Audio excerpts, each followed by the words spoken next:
This is an SWX Nonstop Local sports presentation.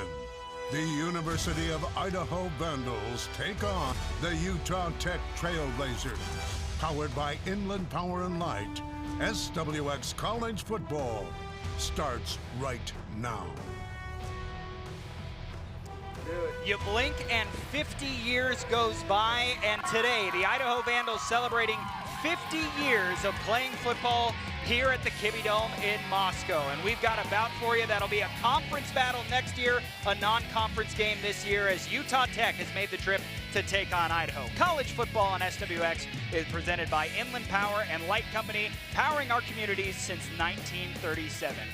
We welcome you inside the Kibbie Dome, everybody, joined by my broadcast partner, the coach Adam Shackelford. I'm Austin Getz. Coach, you talk about playing at home, and obviously the Vandals want to celebrate 50 years with a win. They do that, and they've won their last 8 games here in this building. Their last loss here coming at the end of the 2023 season.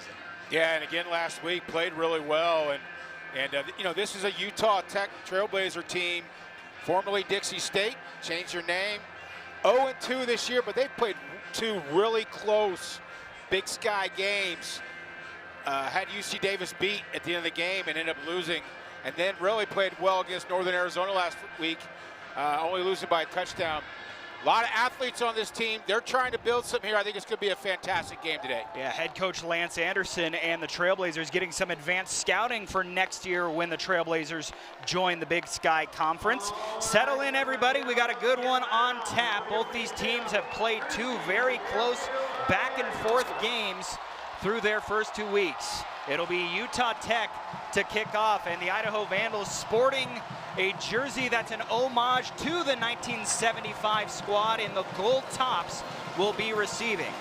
Back deep is Davion Superales for Idaho as we are ready to go here on SWX.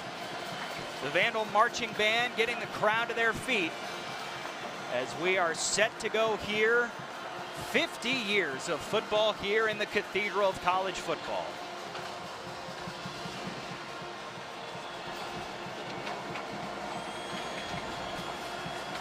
Ilya Uvedov ready to kick it away. And again, Superales deep to return. There's the boot. We are underway. The Vandals will start with a touchback. It's going to be very important today. The Vandals get off to a great start. Joshua Meadows, throws an interception on the first play of the game last week. And then the rest of the game looked like a completely different quarterback. Led his team up and down the field. Got inserted more in the run game in the second half. This is a young man who leads this offense. They believe in him. They protect him well. They trust him. And he really plays well. Joshua Wood last week, like you mentioned, Coach, 20 of 25 for 281 yards, 3 touchdowns, the 1 interception. Also did a lot with his legs, 5 carries for 87 yards, including a 57-yard touchdown that would essentially put the game out of reach. Well, and what sets up the quarterback run in the college game is the running backs. They have a committee of running backs they'll use today, just like last week. The more efficient they are handing off the running back, the more that quarterback zone read, where they're reading that backside defender, is going to open up. That guy at some point is going to have to make a choice today. Do I crash on the running back, or do I stick with what I'm told to do and tackle the quarterback? First play from scrimmage coming up for Idaho. It is a handoff to Eli Cummings, who spins off a tackler, goes forward for 5 yards. Now, Cummings was productive early in the game last week, Coach, but then the Vandals just wanting to make sure he didn't get banged up too bad. We didn't see much of him in the second half, but the benefit is when you have Art Williams and you have Nate Thomas, who we'll talk about, you're able to keep those running backs fresh. What a nice advantage to have as an offensive coordinator, knowing that when one guy gets banged up or one guy's a little tired, you've got 3 guys that can do it, come off the bench, and you don't miss a beat. 2nd and 5 for the Vandals. Woods spins away, throws out to the flat, but a tackle for a gain of just 1 yard after Cummings hauls it in. That was a nice play made in space by Utah Tech. Aiden Aguayo with the tackle. Yeah, that time Utah Tech playing zone coverage, and Aiden Aguayo is just a flat player, meaning he's going to play about 5 yards off the line of scrimmage. That time, you know, really a nice call against man coverage, but a good job by Aguayo to stay home there and makes a really nice tackle. So it's a 3rd down and 3 as Utah Tech's trying to force the Vandals into a 3 and out on their first possession. Joshua Wood drops back, pressure coming, steps up through the pocket, goes forward, right at the marker. Looks like he has just enough. Wood is able to move the chains, get a first down for his squad coach, and he had to take a lot of punishment to do it. Yeah, that time they ran a mesh route. They ran 2 unders. It's a rub route. Everybody runs it. He doesn't like what he sees, and he just pulls it down. And you can see he knows where that yardage is and does a great job fighting for those extra inches. Dalen Love laying a big hit on him as he got to that marker, just able to move the chains. Eli Cummings back on the field for the Vandals. Wood trying to escape pressure, throws it out and over the head of Ryan Jesiaro, his intended receiver. That'll bring up 2nd down. Well, last week we saw the Vandals take advantage of the flat route, the throw to the sideline so many times last week. Looks like obviously, you know, a lot of film study. I don't see Utah Tech giving that up this week. I think they're going to have Aguayo and their other corner in that flat to make sure there's no pitch and catch from this Vandal offense. 2nd and 10. Vandals on their own 35-yard line. Play clock down inside 5 seconds as Wood waits for the snap. Hands off, Cummings with nowhere to run. He's dropped after maybe a gain of 1. Their first for the Trailblazers, Otai Sagapalu on the tackle and the stop for maybe a gain of a couple inches. Well, and this is a big front for Utah Tech, 6'2", 305, 6'1", 312, 6'2", 282, all upperclassmen. They play a 3-man front with 4 linebackers, and that gives them ability at times to do what they're doing now, walk a linebacker up and show a 4-man front. You can do a lot of different things in this 3-4 defense. 3rd and long. Wood gets away from a man, sets up, pump fake, keeps his feet alive. He's now across the line of scrimmage, fights for the first down. Joshua Wood with another 3rd down conversion gets the Vandals to midfield. Well, we talked about his running last week. This time, he just makes something out of nothing. Kind of a prevent defense there as they get a good pass rush there by number 20, Dylan Havia. And he just makes something out of nothing here. Breaks the pocket, gets outside, a little pump fake to hold those DBs, and again, fights for that first down. Methodical drive so far for the Vandals. No plays longer than that last carry by Wood. Here's a handoff. Eli Cummings looking for that explosive as he's up into the 2nd level. A first down carry inside the Trailblazer 40. Nice job by number 51, Leon Evans. 52, Keegan Henson on that side of the line, getting up, nice combo block to the linebacker. And the success last week of Joshua Woods running the football has opened up the middle with the running back early in this game. Again, you have to make a decision. You've got to make a choice.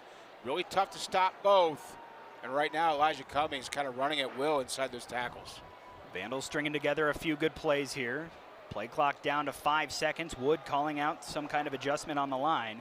Gets the snap off and will hand it off. Cummings this time, not as much room to run. He's dropped right at the line of scrimmage as a host of Utah Tech tacklers there first. Well, the last 2 weeks, Utah Tech giving up over 400 yards on defense, giving up over 30 points a game. They've got to get those averages down if they want to compete the rest of the season. 163 yards given up last week on the ground. They've been exposed early in this season that they have trouble stopping the run, and I think that's why you're seeing so much of it early from the Idaho Vandals. Redshirt senior Cody Carlson on the tackle there for Utah Tech. As the Vandals send a man in motion, here's Wood over the middle, squeezes it between a couple of defenders, and ball came out late, but believe he was down. Still waiting on the call here. Well, I think this could be interesting. This might be something they're going to have to look at. They're marking him down, but it's tough to see when exactly that ball came out. So they do say that his forward progress was stopped. That was Marquand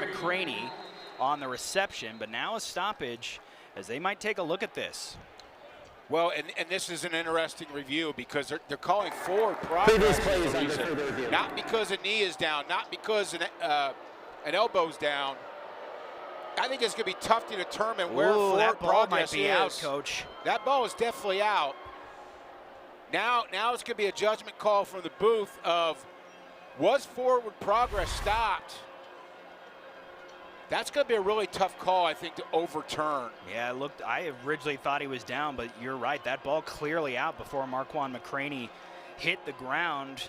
But once again, always important what the call on the field was, and the call, according to referee Mike Besner, was that McCraney's forward progress was stopped. Now, if they are able to determine that his forward progress was still moving forward, and that ball is out with a clear recovery by Utah Tech, this would be Trailblazer football. And a quick remove of the headset. We already got the call coming up here from Besner. Forward progress was ruled on the field. By rule, it ruled the Idaho's ball 3rd down. Okay, so they did uphold it, and again, no question that ball was out, Coach, but they must have just thought that McCraney was essentially stopped and the play was whistled dead there. And that's where it's tough. And when you hear these reviews, usually you hear words like confirmed, upheld, stands, and those are all different, obviously. Confirmed means we saw it on film. Stands or upheld usually means there wasn't enough video to change our opinion on what the refs saw on the field. The positive for Utah Tech was the tackle did bring up 3rd down, so they've got Idaho and another 3rd down. They hand it off to Art Williams. He's forward for a couple yards, but he's short of the line to gain. So an interesting decision early in this ball game for head coach Thomas Ford Jr. and offensive coordinator Matt Linehan. This will be a 4th and a healthy 2 or 3 yards. You wanted to kick it from here to be about a 48-yard attempt. It looks like they're keeping the offense out. And they're bringing in a second tight end, bringing in some sort of 12 personnel, 1 back, 2 tight ends. Vandals have gone for it twice this season on 4th down. They've converted once. Joshua Wood all by himself in the backfield. With the play clock winding down, he takes the snap. 4th down opportunity. Wood rolls out, looking for a man. He's going to try and fire it for the sideline where it's hauled in. And that will be a 1st down. Ryan Gesiaro able to do the toe tap dance on the sideline. Well, Joshua Wood so dangerous once he gets out of the pocket. Buys himself time right there. Great job of scanning the field. He looks inside out. You've been told as a quarterback since you started playing football, you don't want to throw late across the middle. He looks quickly there, and then he gets his outlet receiver to the sideline, who does a great job separating from number 18, Owigo, the cornerback. Gets his foot in for that 1st down. Wood missed on his first pass attempt. Since then, though, he's hit his last 4. This is a play blown up in the backfield by the Trailblazers. Their first tackle for loss. Jace Sweeten stops that play before it got started. I look for Idaho to start running some of their play action stuff. They're going to start running linebackers through gaps. You're going to see some fake runs, getting Joshua Woods outside the pocket.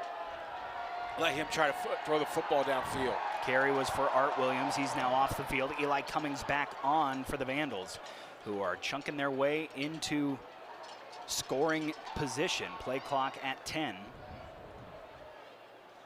Wood quickly, some miscommunication here. He's lucky that wasn't picked off. Emerson Cortez Menjivar and Joshua Wood having a conversation. I think Coach Wood thought that Emerson was going to stop, and Cortez Menjivar looked like he was running a slant. Yeah, Cortez Menjivar does run a slant. There was a gap that opened, and sometimes that quarterback is just going to expect you, and you see that in film study during the week. Hey, if that hole opens up, just sit. And just a little miscommunication. Cortez Menjivar, such a great game last week. I assume they're going to get on the same page soon here. 3rd down and long, out to Eli Cummings, looking to set up maybe a tunnel screen, but instead wrapped up right at the line of scrimmage. Utah Tech showing a lot of speed on this defense, and that'll send out the Vandal field goal unit. Well, I think a safe play here. I think they just said, listen, we're going to get what we can, maybe improve the chances of this field goal. First drive of the game, take the 3 points and move on. This is no chip shot. This is going to be a 43-yard attempt from Cameron Pope. 2 out of 3 this season. This would be the longest of this season, but not of his career. LJ Harm, the punter, is the holder. Pope's boot is away. It's on the way, and it is no good. So Utah Tech with a stop and a chance to get on the board first when we come back. Early first quarter here, the 50th year of football in the Kibbie Dome.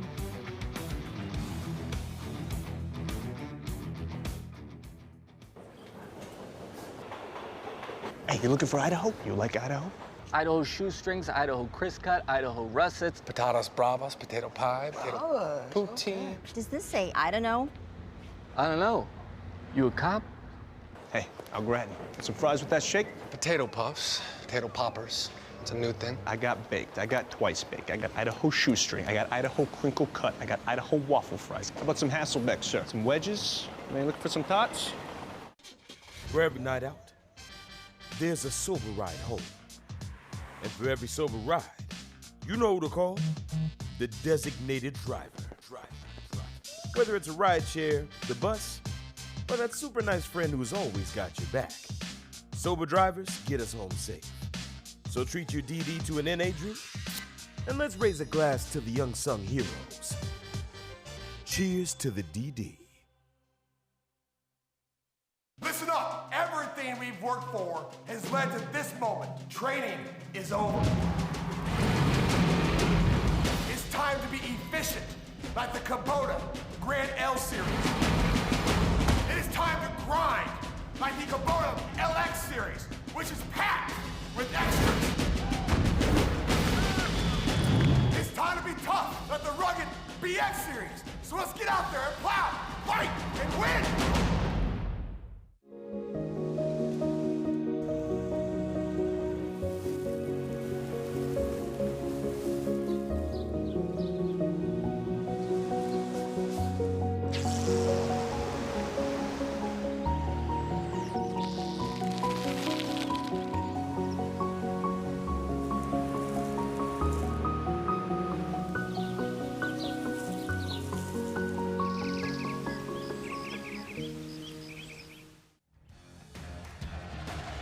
Time for today's Keys to the Game, presented by Northern Quest Resort and Casino. Don't miss the ultimate sports experience at Northern Quest with Game Day Grub at Epic Sports Bar. Northern Quest, yes, the best. Coach, how do you see this one shaking out? Yeah, today for Utah Tech, offensive efficiency, they have definitely struggled with that. Hold Idaho under 30 points. Nice job on the first drive. Got to be tougher against the run than they have been previous 2 weeks. For Idaho, insert Josh in that running game, win the line of scrimmage, and ignore Utah Tech's record. This is a team that's played two Big Sky teams that Idaho will face this year. They've played them tough. Handoff up the middle to Asa Chapman, good for a couple yards. Now keep this in mind about this Trailblazer offense. They have used two quarterbacks quite a bit throughout this early start to the season. Right now it's the redshirt freshman Bronson Barbin to take the first snaps, but you'll also likely see a lot out of Reggie Graff, the redshirt junior. We'll keep you apprised of who's out there on the field. Again, this is Barbin to start the first drive for Utah Tech, who are trying to take advantage of a Vandal missed field goal. Gain was about 3. Barbin drops back, hit as he throws, and it's incomplete. The Vandal pressure getting there. Zach Krotzer able to get to the quarterback just seconds after he let go of that ball. Yeah, we talked about Zach Krotzer last week. The effort from that young man is every play, and he is a relentless football player. Whoever's across from him is always going to have a tough day. It'll bring up third down as the Vandal crowd trying to get into it.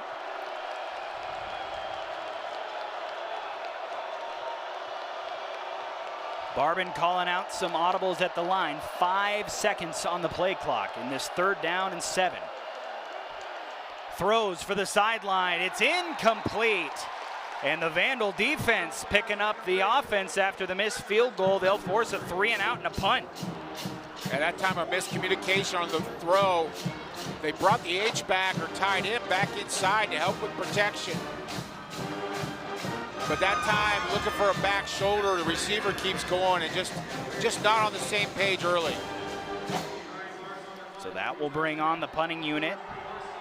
Ryan Marks to boot it away for the Trailblazers. Back deep to return for the Vandals. Here is the kick. It's a high spiraling kick where Tony Harstey chases it down, loses the football, dives back on top of it. Oh boy, that could have been disaster for the Vandals. Instead, they'll take over at their own 30 when we come back.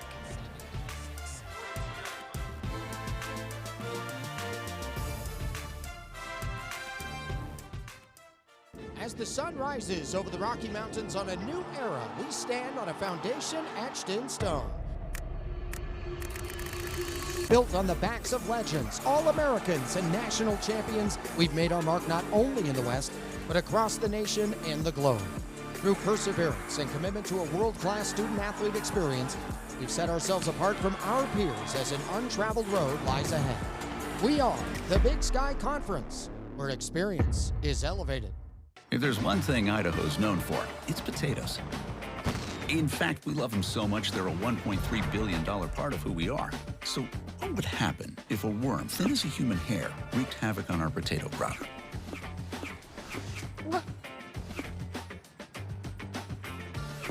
Not on our watch. See, the University of Idaho does vital research to ensure we've got potatoes, as well as all the other great things we make in Idaho. You in? In the heart of Montana's untamed wilderness, a legend is brewing. Jeremiah Johnson Brewing, the official beer of the Big Sky Conference.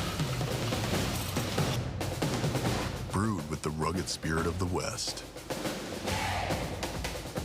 Jeremiah Johnson is simply a world-class, straightforward, no-nonsense beer.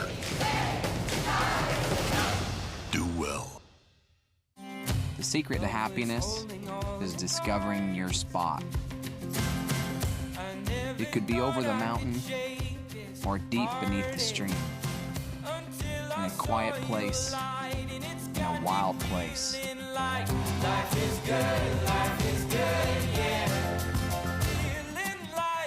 The question is, where does your spot take you?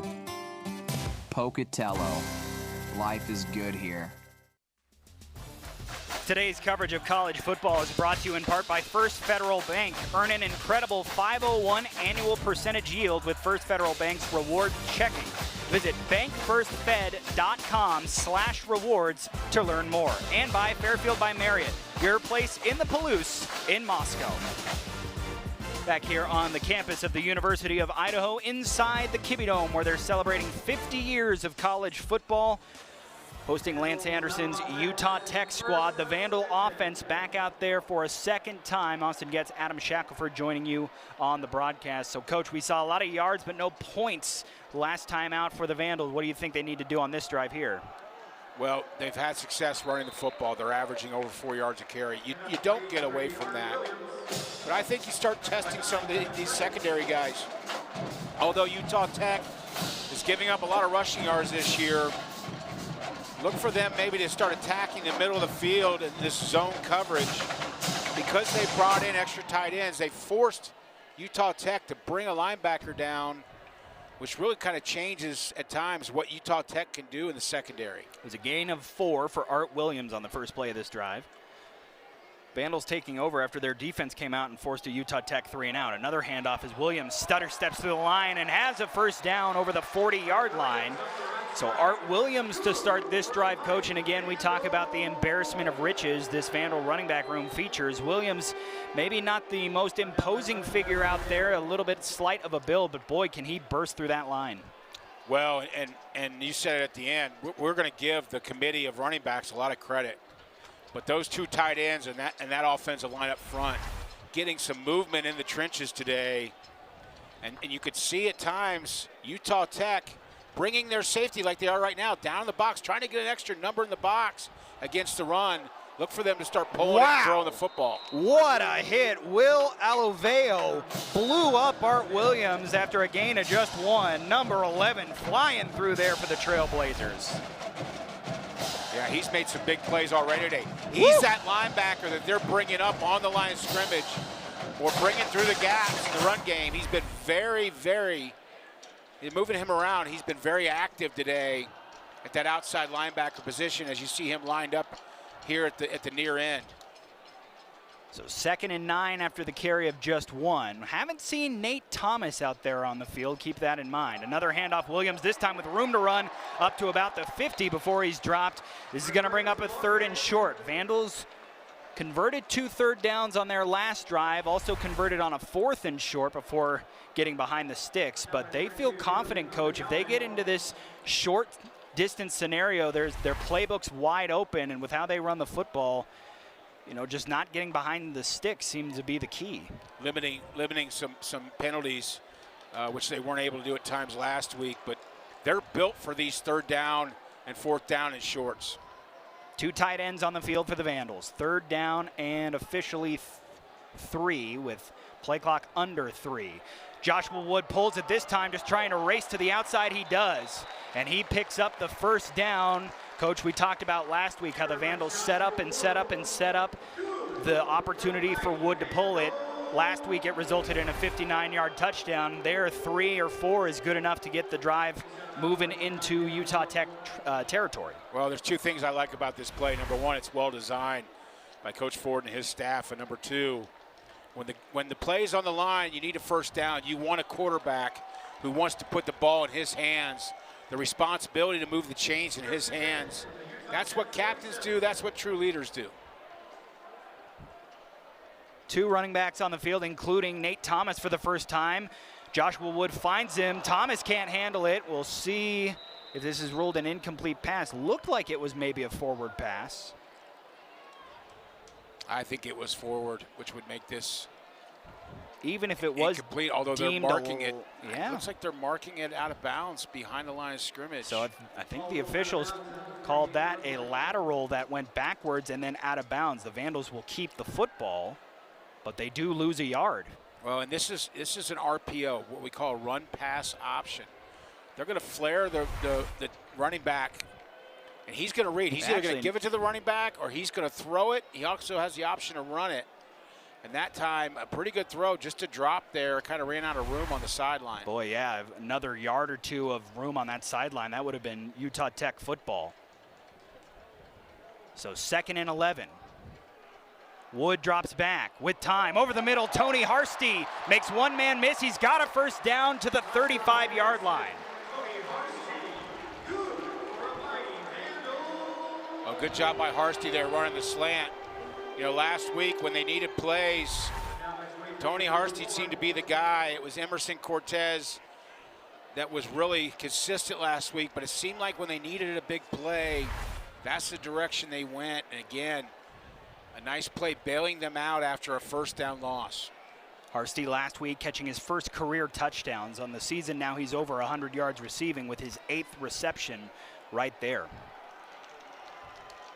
Nate Thomas still out there for the Vandals. Joshua Wood in a very clean pocket with all day, but sails this throw over the head of Emerson Cortez Menjivar. And that's an incomplete pass, 2nd down. Menjivar doing a great job there of finding the hole in the zone. It's a deep curl route. He's going to sit. It's just an overthrow by Woods. 2nd and 10 here. No harm done. They're going to bring in some substitutions. They're going to take out some of their bigger tight ends, bring in more of a get downfield type receiving core. Keep an eye on Ryan Jesiaro. He's actually off the field up top. That's Gabe Hoffman. And here's a handoff. Nate Thomas trying to get around the edge. Won't do it. Utah Tech, Coach, they run very, very well sideline to sideline. This is an active defense, and I thought maybe this is one of those times where Joshua Wood should have pulled that ball and kept it. Nobody taking the quarterback there. I think if he pulls it right there, boy, he might score. Those are the kind you want back. And there are also times where that running back, as a quarterback, you try to pull it, that running back just grabs it and goes. Those are mesh things, what we call mesh, that they're going to have to work out on the sidelines in between series. Moon Ashby on the tackle that time. It's a gain of just 1. So a 3rd and long for the Vandals. And Utah Tech brings the pressure. Woods stands in there and delivers a strike to Emerson Cortez Menjivar, who's got a 1st down. And on his feet, he's down inside the 15-yard line. Another 3rd down pickup by these Vandals. Well, what do good receivers do? They do a couple things, especially in college football. They find the hole in the zone, and then once they catch it sure-handedly, yards after catch. And number 7 for Idaho is about as good as it gets. We're through one quarter here at the Kibbie Dome. No score. Vandals in the red zone when we come back.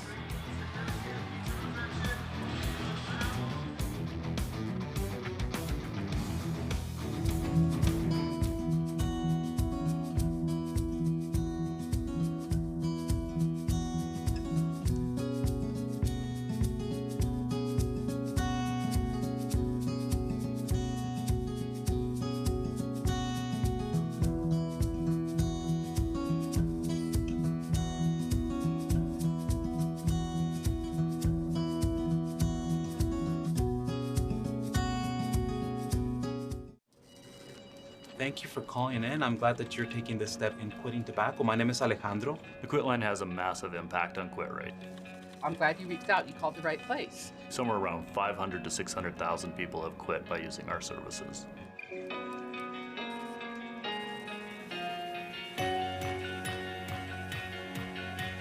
The best thing about the quit line is that it's free. Give us a call. All right, take care. Bye-bye. Call 1-800-QUIT-NOW or go online and sign up for free support. Listen up. Everything we've worked for has led to this moment. Training is over. It's time to be efficient, like the Kubota Grand L Series. It is time to grind, like the Kubota LX Series, which is packed with extras. It's time to be tough, like the rugged BX Series. So let's get out there and plow, fight, and win. Hey, you looking for Idaho? You like Idaho? Idaho shoestrings, Idaho crisp cut, Idaho russets. Patatas bravas, potato pie, potato poutine. Does this say I don't know? I don't know. You a cop?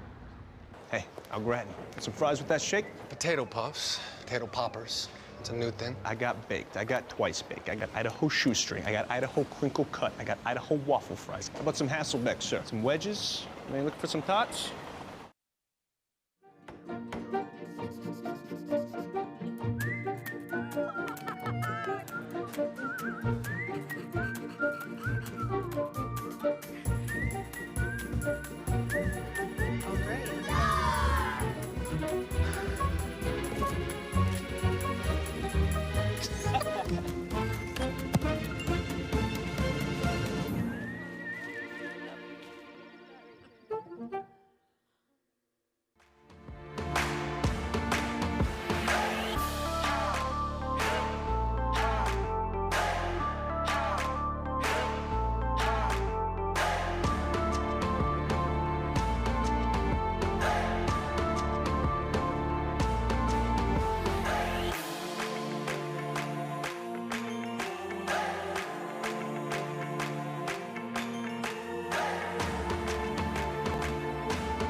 Today's coverage of college football on SWX is brought to you in part by Northern Quest Resort and Casino. Don't miss the ultimate sports experience at Northern Quest with Game Day Grub at Epic Sports Bar. Northern Quest, yes, the best. First play of the second quarter here. Idaho Vandals trying to crack the scoreboard for the first time. Joshua Wood, good for another first down or just close to it. Maybe 2nd and 1 coming up. Coach Adam Shackelford and myself, Austin Getz, joining with you. Coach, we were just talking about that first quarter flew by, kind of snuck up on both of us, but this is an Idaho offense with the high completion rate and how much they keep it on the ground. They will chunk off an 8-minute drive if you let them. Yeah, not only will they chunk off a good piece of time, right now averaging over 4 yards a carry, moving the ball at will. Good job there faking the jet sweep. And again, a read for Joshua Woods. He makes a great decision. This drive started with 6 minutes left in the first quarter and now has rolled over to the second quarter.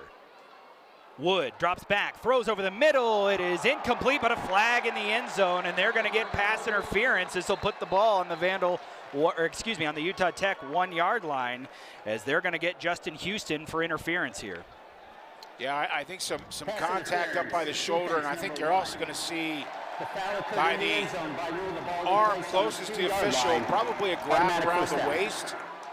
Typically that DB will try to get away with a hook on the waist to try to pull that receiver back in so he can get that front arm around.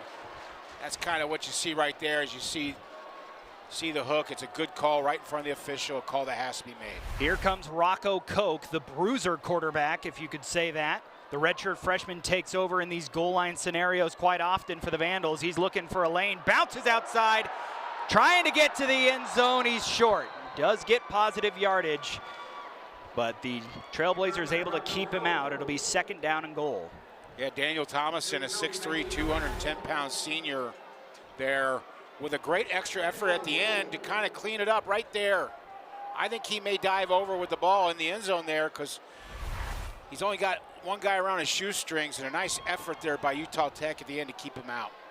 Koch remains in the game, as does Hayden Kinchelow, who uses a lead blocker here, but movement before the snap, and this could back the Vandals up. They're going to get one of the fullbacks here, lined up in the A-gap. Leaned a little bit, got forward movement, obviously can't have any of that before the snap. He's going to get called for the 5-yard infraction. Mike Best. False start. Offense, number 37. 5-yard penalty. Idaho also does a really good job of substituting. They have a lot of personnel groups. Most of them are to get extra guys in the box, and what I mean by the box is to bring that defense in and force them to play the run. Coach Ford does a great job. Substitution is hard. We saw a lot of it last week out of St. Thomas as well. But this young coaching staff seems to have it down. So Joshua Wood back out there at quarterback for the Vandals as they backed off the goal line a little bit. He'll drop back to pass. Fires, got his man, touchdown Idaho! Ryan Jesiaro with the score. No flags here, Vandals first on the board. A nice under route by the tight end. And a really nice decision. They run a route across the field to pull coverage, run the tight end, kind of on a follow route right behind him. And he just beats man coverage here. You see right there, kind of a rub route. Really nice job. I love the misdirection stuff at the goal line. And again, Joshua Woods making a fantastic decision with the football. The redshirt freshman Jesiaro, with 6 receptions for 83 yards and a touchdown last week against St. Thomas. Cracks in for his 2nd career touchdown here as the Vandals lead a 14-play, 70-yard drive that took 7 minutes and 40 seconds off the clock. And extra point willing could have them up 7-0. Cameron Pope on to boot the extra point through. It is good. Idaho on the board first, 7-0. We'll see how the Trailblazers respond. Joshua Wood to Ryan Jesiaro.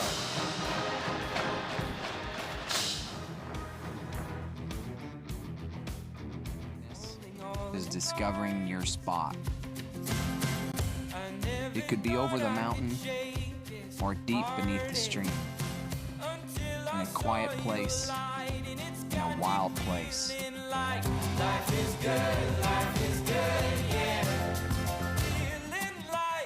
The question is, where does your spot take you? Pocatello. Life is good here. We never set out to be the largest casino resort in the Pacific Northwest. We just wanted to be the best. But we forgot that being the best means more guests wanting more action, more jackpots, more big-name entertainment, more pedicures. Well, more everything.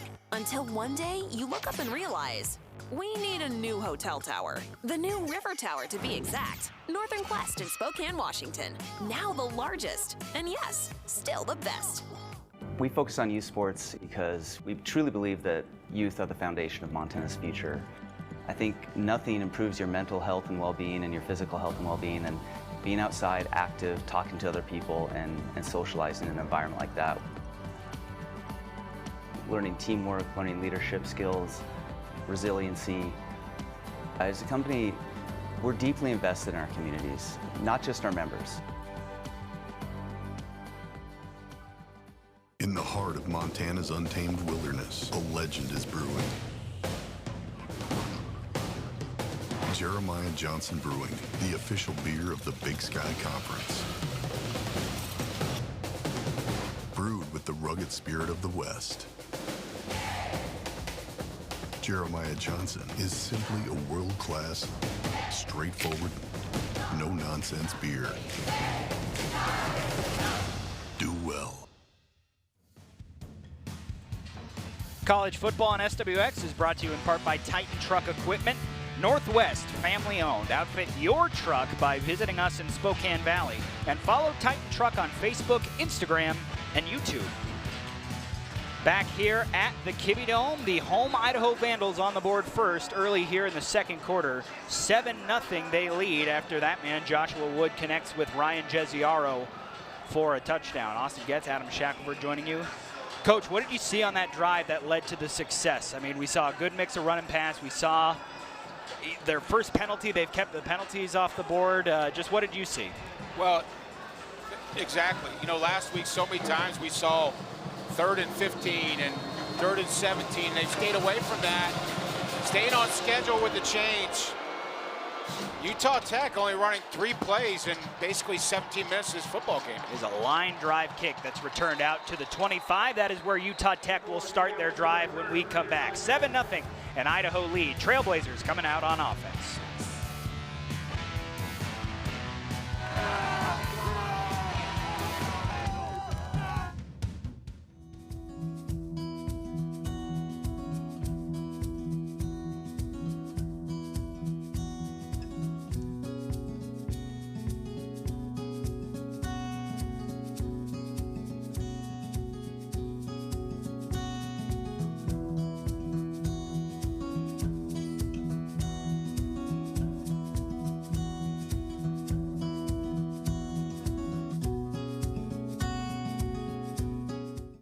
In that moment, I take a breath. I know the plan.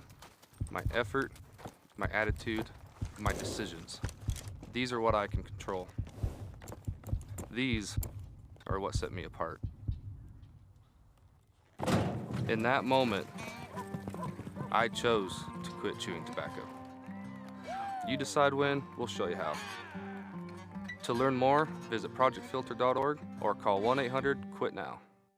Listen up! Everything we've worked for has led to this moment. Training is over. It's time to be efficient, like the Kubota Grand L Series. It is time to grind, like the Kubota LX Series, which is packed with extras. It's time to be tough, like the rugged BX Series. So let's get out there and plow, fight, and win! For every night out, there's a sober ride home. And for every sober ride, you know who to call? The designated driver. Whether it's a ride share, the bus, or that super nice friend who's always got your back. Sober drivers get us home safe. So treat your DD to an NA drink, and let's raise a glass to the unsung heroes. Cheers to the DD.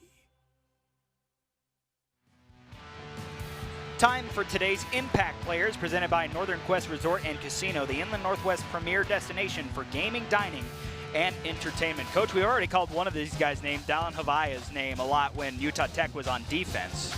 We'll see what they can do on offense coming up here. And Nate Thomas, haven't seen a lot of him yet, but no coming back from injury. The Vandals are maybe just going to spell him a little bit. Only 5 carries last week, but got off the field healthy. Yeah, and Dallin Havala, already 3 sacks on the season. Very active player for Utah Tech. They're going to need him today against this Idaho run. This is only Utah Tech's second drive of the game. Their only drive of the first quarter only gained 4 yards. They'll match that right here with a first down carry for Asa Chapman. Actually. Yeah, nice run play, averaging 4 yards a carry. Trying to establish some identity here early in the game on offense. That was actually Chris Street, my apologies. Utah Tech, we talked about how the Vandals really just use up all that clock. Only ran 3 offensive plays in that first quarter. Here's a handoff on the jet sweep, but oh, blown up in the backfield. Mitchell Jaskoyak erasing that play.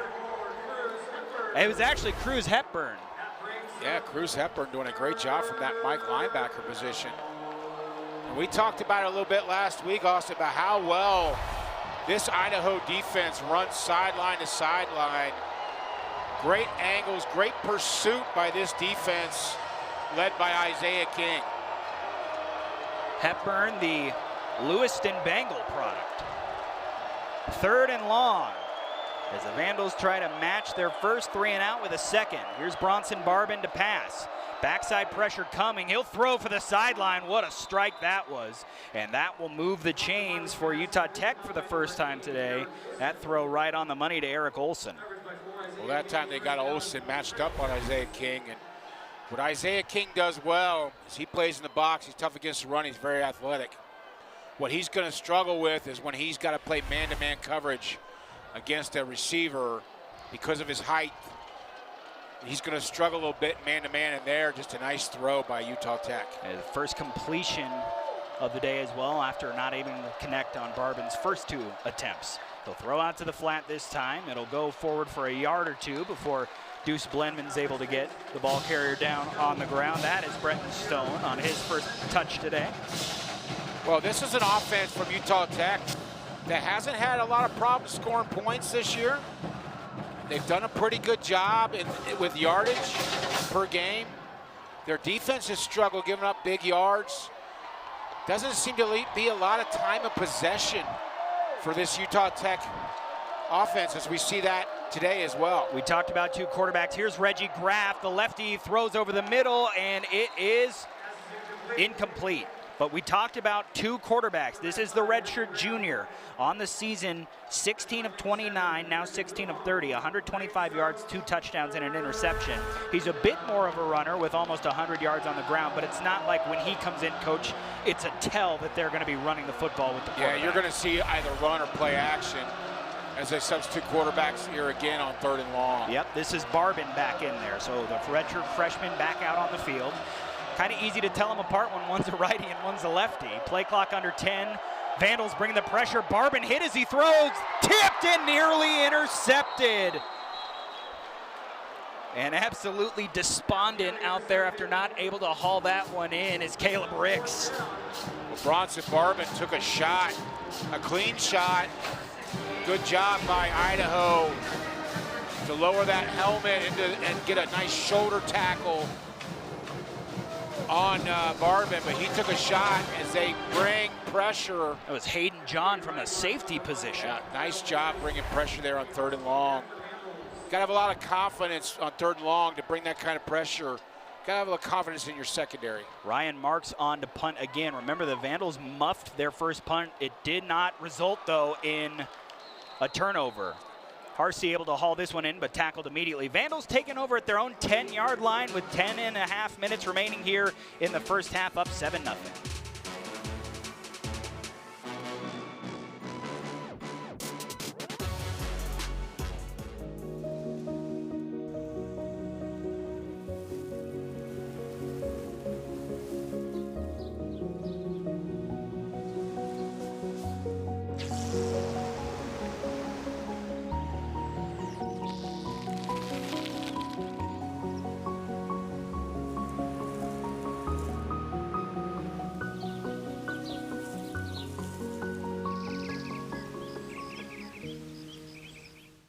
Some days, I choose the most difficult trail. I test my limits. Taking the hard path isn't always easy, but I know it's the right way. When I get done with my ride and I look back at what I've just accomplished, I feel amazing. It takes courage and determination to do hard things. But you can do them. Quitting tobacco and vaping is possible. You decide when. We'll show you how. Learn more at projectfilter.org or call 1-800-QUIT-NOW. Hey, you looking for Idaho? You like Idaho? Idaho shoestrings, Idaho crisp cut, Idaho russets. Patatas bravas, potato pie, potato poutine. Okay. Does this say I don't know? I don't know. You a cop? Hey, I'll grab some fries with that shake. Potato puffs, potato poppers. It's a new thing. I got baked. I got twice baked. I got Idaho shoestring. I got Idaho crinkle cut. I got Idaho waffle fries. How about some Hasselbeck, sir? Some wedges? Maybe looking for some tots? For every night out, there's a sober ride home. And for every sober ride, you know who to call? The designated driver. Whether it's a ride share, the bus, or that super nice friend who's always got your back. Sober drivers get us home safe. So treat your DD to an NA drink, and let's raise a glass to the unsung heroes. Cheers to the DD.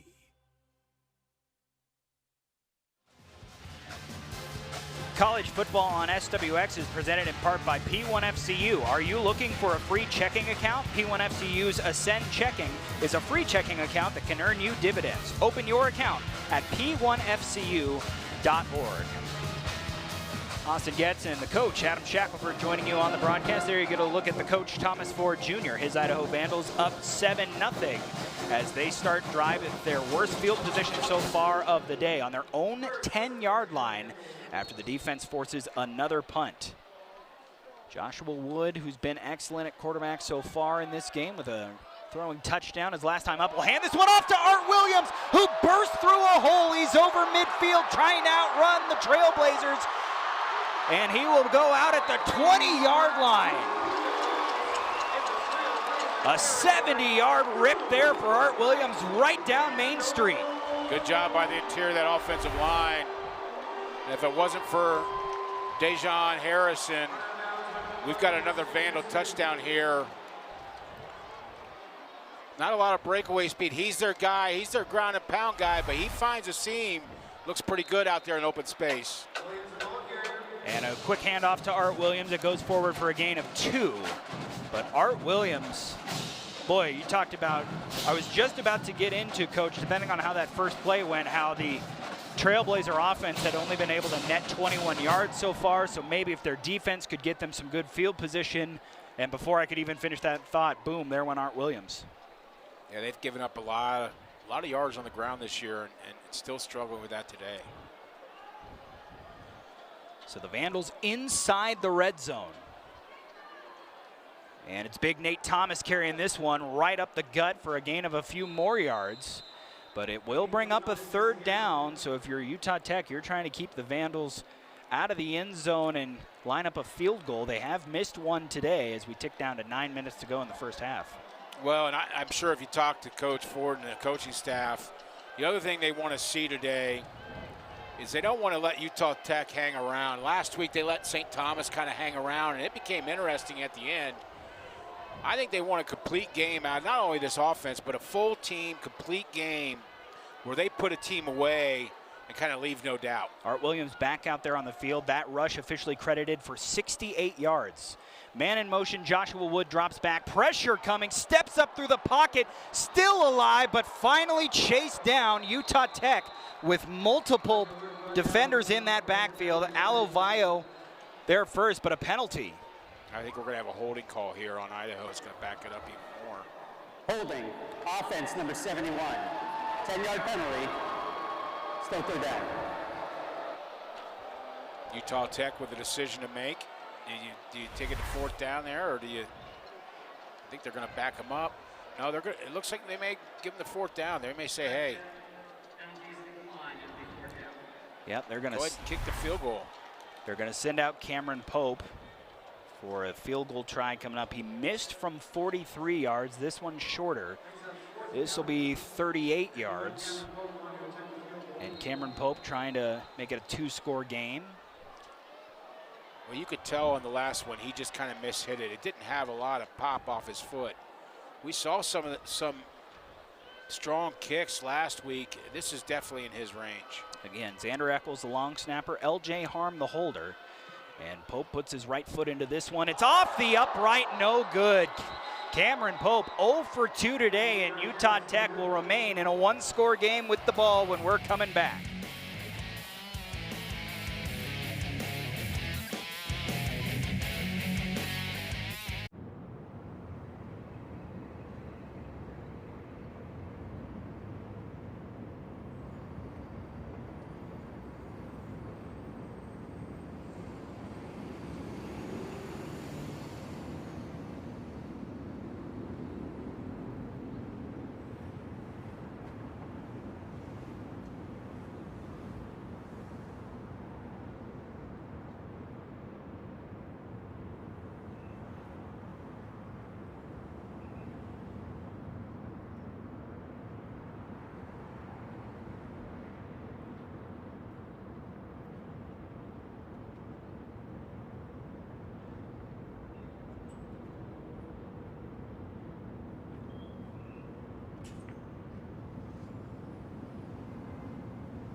College football on SWX is presented by Inland Power and Light Company, powering our communities since 1937.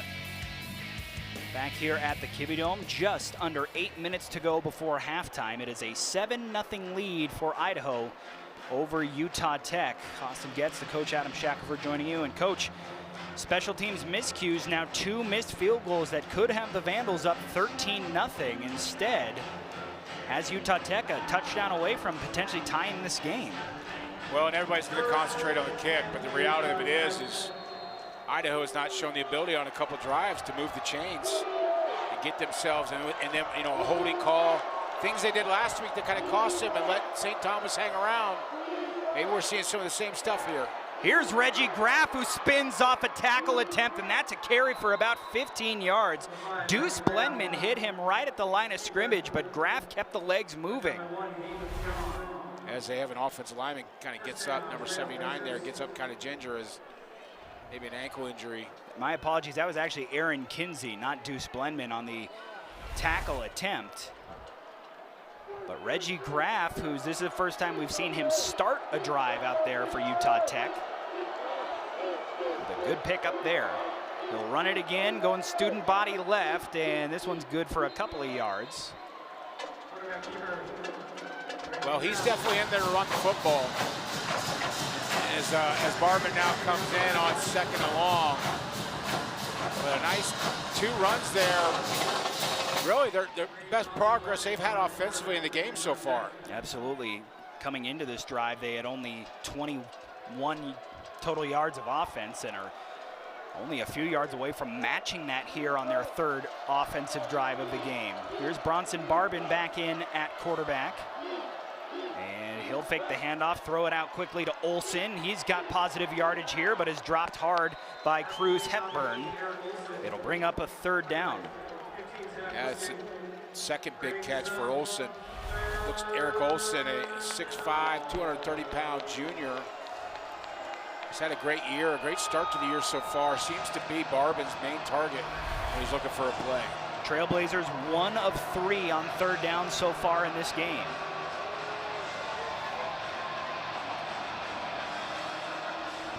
As the clock winds down towards 6 minutes remaining in the first half. Remember, the Trailblazers will have it to start the 2nd half.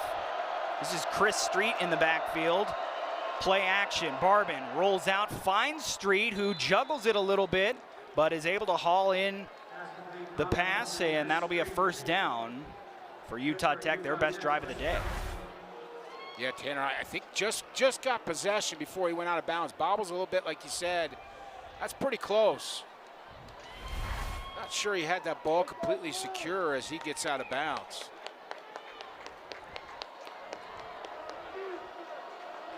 Utah Tech trying to get into Vandal territory for the first time today. Barban on a quarterback draw, looking for a lane. He's wrapped up after a gain of about 1. Getting a little chippy out there in the secondary. Guys just need to get back to focusing on football here, but Barban, as you can see, definitely not the runner that their other quarterback is. Just trying to make something happen. His protection continues to break down as Idaho's defensive line really doing a great job of getting pressure today. When you can get pressure with just your front 4, and you don't have to worry about blitzing and doing that other stuff, what a great advantage for Idaho. Barban hands things off to Street. He's dropped after a gain of about 1, but it's towards midfield. Utah Tech goes. Matthias McLean on the tackle there for the Vandals, but here comes another 3rd and long, 3rd and medium situation as Vandals trying to get Utah Tech off the field. Well, this is obviously important for Utah Tech, but I think equally important for Idaho to force a punt here, try to get this football back with 4 minutes left. And Utah Tech will get the football coming out of the halftime. Barban remains on the field at quarterback. 3rd down for the Trailblazers, and this is Utah Tech's actually going to be glad that this was whistled a false start as the snap went through the legs, but this will back them up. And that time the defensive line moving around, not even in stances. They're all standing up in a 4-point stance, or excuse me, a 2-point stance. They're kind of dancing around, and they're going to pick a gap with that did is cause some movement early, and you're right. If that movement isn't early, this might be a turnover on a fumble.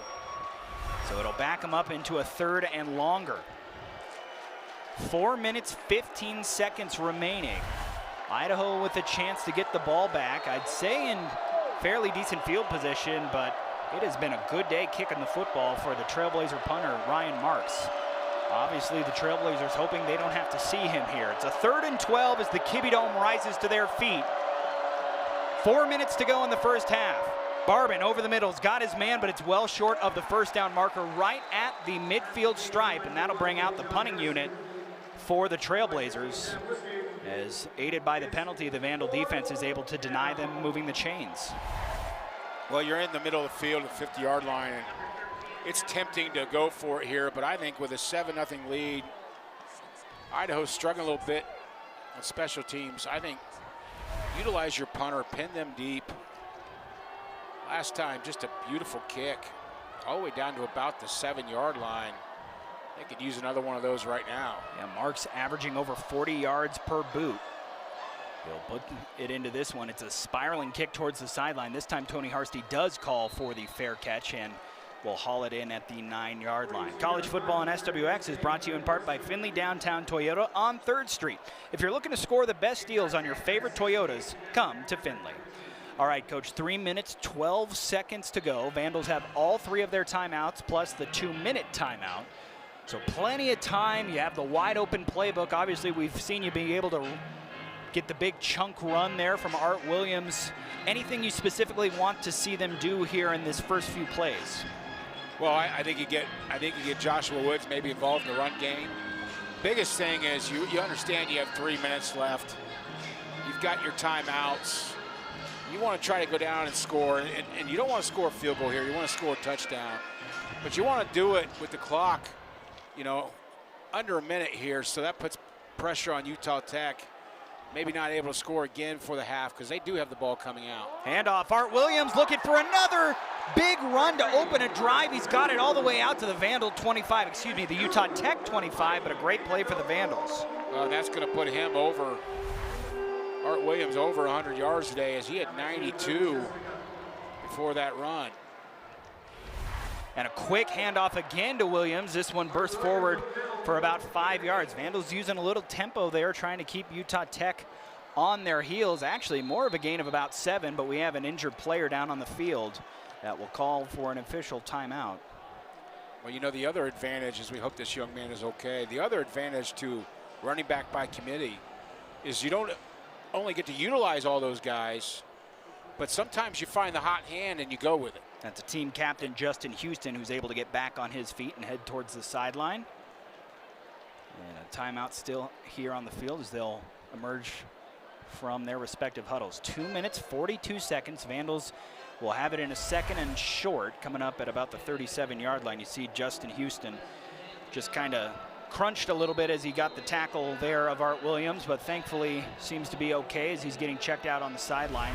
One of the big back-end players on this Utah Tech defense. They really would like to see him back out there quickly. Meanwhile, it's a 2nd and short, and it's Nate Thomas now in the backfield with Joshua Wood. And they go right to him. Thomas has enough for a first down all the way up to close to the 40-yard line. Well, this is ideal for Idaho right now. Move the chains, move the clock. And I imagine they're just going to let this one wind down to the 2-minute timeout.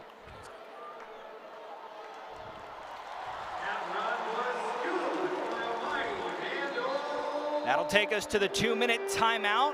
A 7-0 lead for the Idaho Vandals with a chance to add to it before the break. Don't go anywhere. We got more college football coming up here on SWX.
Today's presentation of college football on SWX is brought to you in part by Inner Demon Motorsports, located in Hayden, Idaho. Inner Demon Sports, powered by Heatercraft, will keep you warm in your UTV or boat year-round.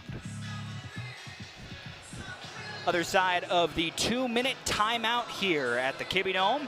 Idaho Vandals with the ball, moving towards midfield, up 7-0, trying to score before the end of the first half. Austin Getz, Coach Adam Shackelford joining you. Coach, want to see the Vandals get on the board here, of course, but got to remember, Utah Tech does also have their 3 timeouts, so it's that delicate dance. If you want points any way you can get them, but maybe not trying to score too fast. Joshua Wood jukes a man out of his shoes, still on his feet as he goes for the sideline. That's the most exciting 9-yard run you're likely to see all season. Just showing his, not only potential, but his athletic ability. Throws the ball well as well. There are some intangibles that I think when he's done playing football at the college level, that maybe some of these pro scouts will start looking at. A lot of teams nowadays going to this style quarterback. And credit to right guard Leon Evans as well, trying to keep the blocks alive down the field. So now the clock ticks down towards 90 seconds. The Vandals right at midfield. Be quick, but don't hurry, they say. Also want to mention that Justin Houston, who was banged up, is back out there on the field. Tony Harsty with a catch of 12 yards gets them in to Utah Tech territory. Well, nice job. The first down will stop the clock. They're not in a hurry, but they're not taking their time either. This is a situation where they can quick huddle. You're going to get the ball down inside the 10 with about 22 seconds left to give you 3 legitimate plays with at least one of your timeouts to try to score a touchdown. Clock will wind down towards 1 minute by the time this ball is snapped. Wood, handoff. Art Williams trying to look for a lane. Forward for about 5 yards, and we'll see if Thomas Ford Jr. calls his first timeout. He will. So that'll stop the clock with 53 seconds remaining. Vandals moving methodically here, as it's been a well put together drive. Still not quite in that field goal range, though. Remember, Cameron Pope has missed both times he's attempted field goals of 43 and 38 yards. Yeah, I can't say enough about the organization of this young staff. I know that, Coach Ford, a young head coach, getting his opportunity, making the best of it. These are things you practice during the week. Every Thursday you do a 1-minute period where you practice. He's got defense and offense. Defense has different responsibilities, obviously. Trying to keep you out of the end zone, force a field goal attempt. Offense, it's about tempo. It's about using your timeouts at the right time. It's about getting down to where you need to be to strike before the end of the half. These are things that are practiced. And this is a coaching staff that is all on the same page and really doing the right things with time management. And you don't see that a lot these days in college football. A lot of mistakes made. I'm very impressed so far this season with Idaho. College football on SWX is sponsored in part by Pella Windows, your local windows and doors experts to make your life brighter. Out of the timeouts, Vandals have 2 remaining and facing a second down here at the 34-yard line. Wood to pass. The protection holds up, fires for the sidelines, got his man. It's Jesiaro who has the touchdown, and he's down to about the 20-yard line. Another move of the chains as Joshua Wood is in some kind of rhythm. Well, it'll also stop the clock there again as they go a little more hurry up with 44 seconds left. Yeah, quickly back to the line of scrimmage. And a snap before things really get set. Nate Thomas looking for the corner. Up through the second level. Nate Thomas down inside the 10-yard line. And again, we'll stop the clock. And a timeout taken here. I believe it was by the Vandals. So that is their second charge timeout. 33 seconds remaining. This is just textbook 1-minute offense. Getting it down inside the 10, under 40 seconds. Just really a great job, not only by this coaching staff again, I can't talk about it enough, but Joshua Woods leading his troops. Play calling's been excellent on this drive. They have a plan and they're executing it. They know that Utah Tech struggles stopping the run. You don't have to abandon the run in the 1 minute. You don't have to air it out. You've got to be smart, especially when you don't make mistakes early in the half and you can keep your timeouts for situations like this. Just an excellent job by the Vandals. Vandals have rushed for close to 200 yards in this first half, and they're averaging 7.5 yards per carry. It is a goal-to-go situation from the 7-yard line, so no more stoppages of the clock from the first down. Wood stands in the pocket, fires. Wow, what a play by Houston in coverage. He was looking for Art Williams, but Justin Houston denied it. Yeah, that's a nice play there.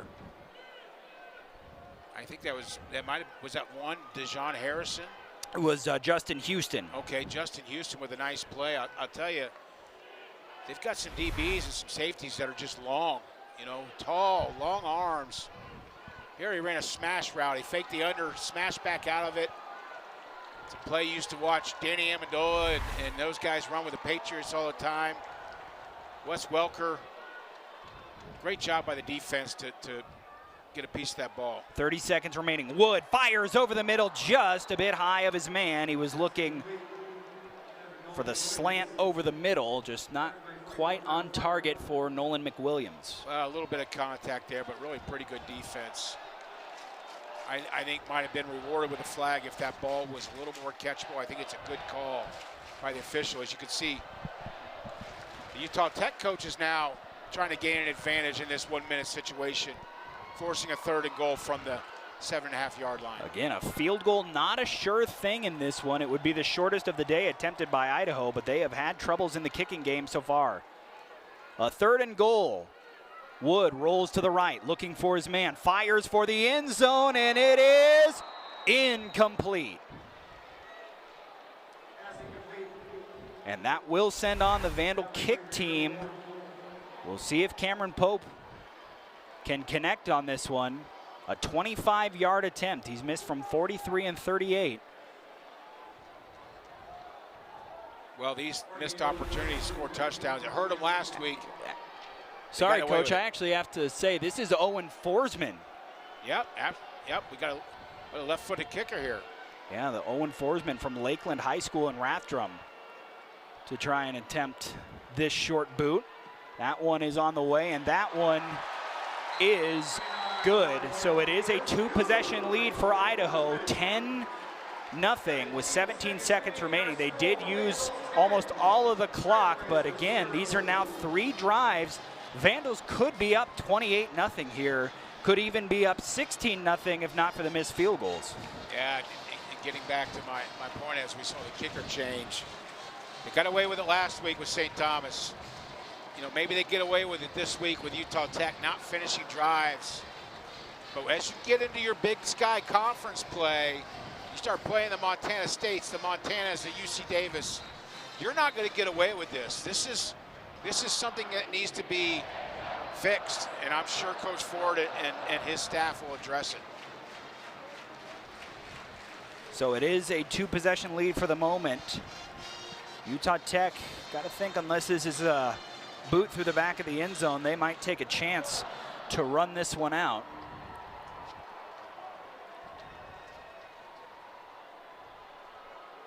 I would look for them unless it's just a really good return. Jakeo Mitchell back there.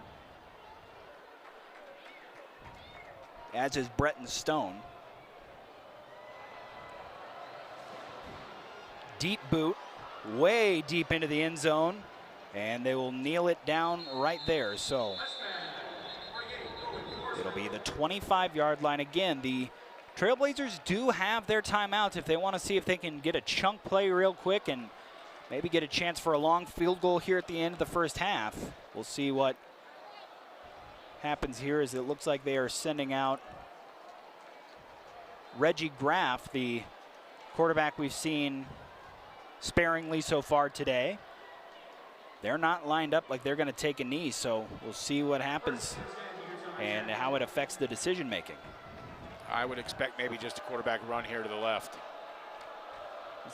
Graff instead looking for a draw up the middle. Look at the speed on Reggie Graff all the way up to the 50. And a timeout taken quickly by Lance Anderson with 10 seconds remaining. And that very much changes things.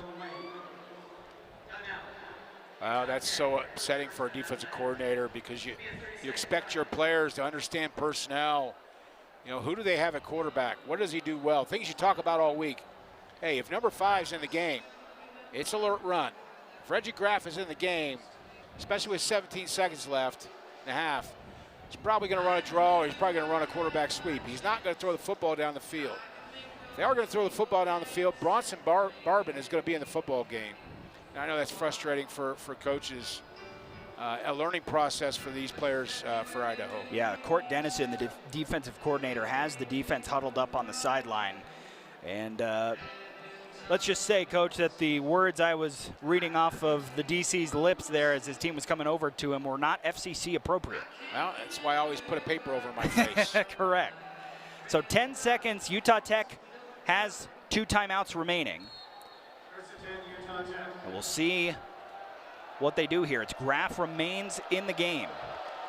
He'll drop back, looking to set up a screen over the middle, and with plenty of room to run goes Utah Tech, and sliding down.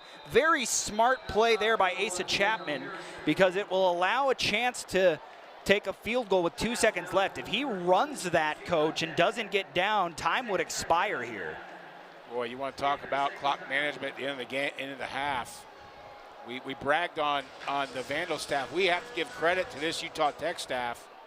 Yes, they're down 10 points, but this field goal, if he can knock this down, will completely change the momentum of this football game. This is not a short boot. This is a 55-yard attempt. It would be a career long for Ilya Uvedov. Snap is down. Kick is on the way, and it is waiting for the signal. Still waiting. No good. Boy, I thought he made that. I kind of did too. It looked like it had the distance. And this is going to be tough. I don't believe that they're going to have an angle to review this just based on the geography of the Kibbe Dome. That's the end of the field that does not have the cameras behind the uprights. Here you'll get another look. See if you see yellow when the ball drops. That ball's good. He made that kick. They're going to review it, and they're going to get it. Yeah, he 100% made that kick. Vandals were running off the field thinking the half was over. They're pulling everybody back to their sidelines now. I think the Vandals were running off the field knowing he made that kick. Here we got another angle. Ilya Uvedov certainly thinks he made it. This would be a good look. Like Coach said, look for the yellow as it crosses. It's definitely straight enough. That's a good field goal. I don't know what they're looking at. He made that by a yard and a half. Yeah, that was a very, very good kick that should result in 3 points. Head coach Lance Anderson obviously pretty confident, a smile on his face. Got to think that this one will be overturned once they look at it. Frustrating. Sometimes all you can do is laugh. Frustrating end of the half by the Idaho Vandals. After almost 30 years of coaching, I've been frustrated enough where there's sometimes the only thing you can do is smile. You're that frustrated. You got 2 guys down there looking right at it.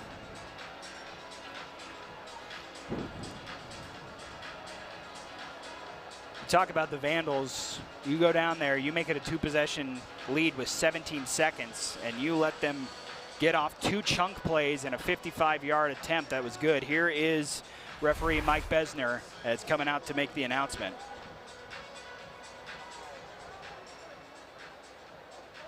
After review, the field goal did go over the crossbar, so it was good. Yep, they just announced that it is a successful field goal.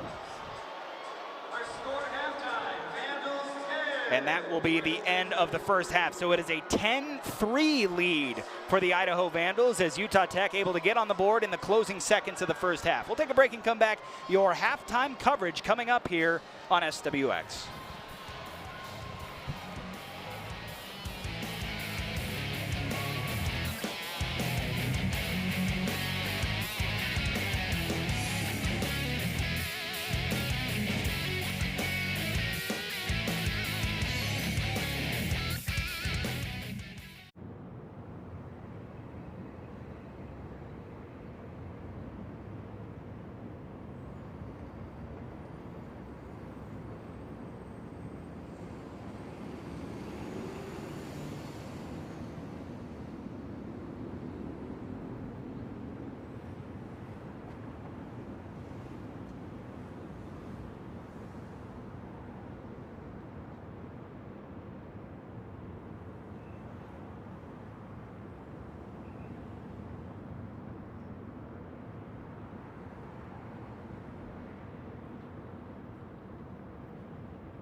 Welcome to Halftime on SWX, brought to you by Community Colleges of Spokane. Education designed with life in mind. Welcome you back here to the Kibbe Dome, where it's a celebration of 50 years here of playing football inside the dome here at the University of Idaho. Coach Adam Shackelford, Austin Getz. It's a very cool day here as they celebrate 50 years. Obviously, we talk about how much good memories people have in this building. Recently for the Vandals, the memories have been great. They're 7-0 in their last 7 games here. First year last year where they did not lose a home game all season, and just really cool to see a celebration of really one of the most unique experiences in college football. Well, I think that's the exact word I would use, Austin. Unique. This is a place, and what I love about college football is part of it, besides the band and that day, is the venues. You see some old footage here, but this is a very unique place to watch a football game. I really enjoy coming to the Kibbe Dome and following the Vandals. Yeah, if you didn't know, the field was here. They played football in this footprint before the dome was built, and then they built the roof to go over the top of it. First game was against Idaho State, fitting opponent. That was back on September 20th, 1975. All time, the Vandals are 164, 97-1 in this building. It also hosts tennis, track and field, and the Jazz Festival, Lionel Hampton Jazz Festival. Up until a couple years ago when the ICCU Arena was built next door, it housed college basketball in here along with Memorial Gym. And again, you talk about it, Coach, just a really cool environment. Anyone around this area, and really anyone around the country, if they know about the Kibbe Dome, they want to get back. If they've seen a game here before, or if they've never gone, they say, I would love to catch a game there someday. Well, and it gets you out of the weather elements. You know, you don't have to worry about that. There's some advantages to watching a game here. Always a great band here. So impressed every year is that they've got the 5-0 out there on the field celebrating as well. And I love how well attended it is by the students here on campus. Absolutely. It's a celebration, and we'll continue the celebration here during our halftime coverage. We'll take a break and come back with more coming up here. 50 years of football here at the Dome.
Time to take another look at tonight's keys to the game, brought to you by Northern Quest Resort and Casino. Don't miss the ultimate sports experience at Northern Quest with Game Day Grub and Epic Sports Bar. Northern Quest, yes, the best. Coach?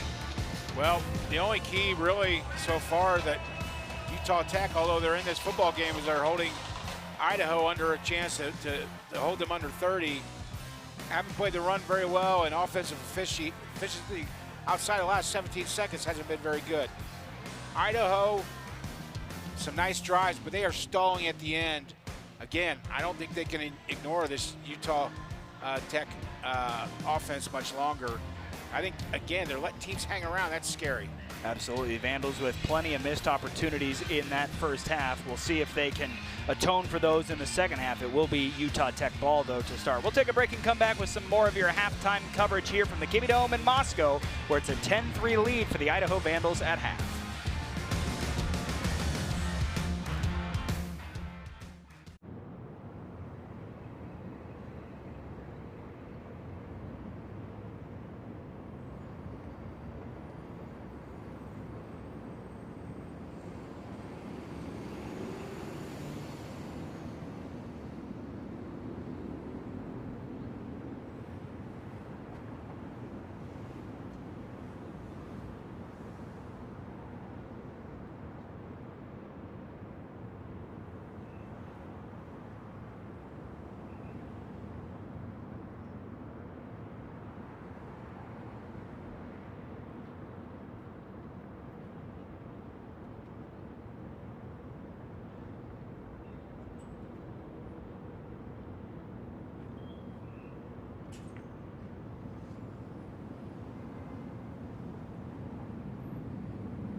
Tonight's coverage of college football on SWX is brought to you in part by Northern Quest Resort and Casino. Don't miss the ultimate sports experience with Northern Quest at Game Day Grub at Epic Sports Bar. Northern Quest, yes, the best.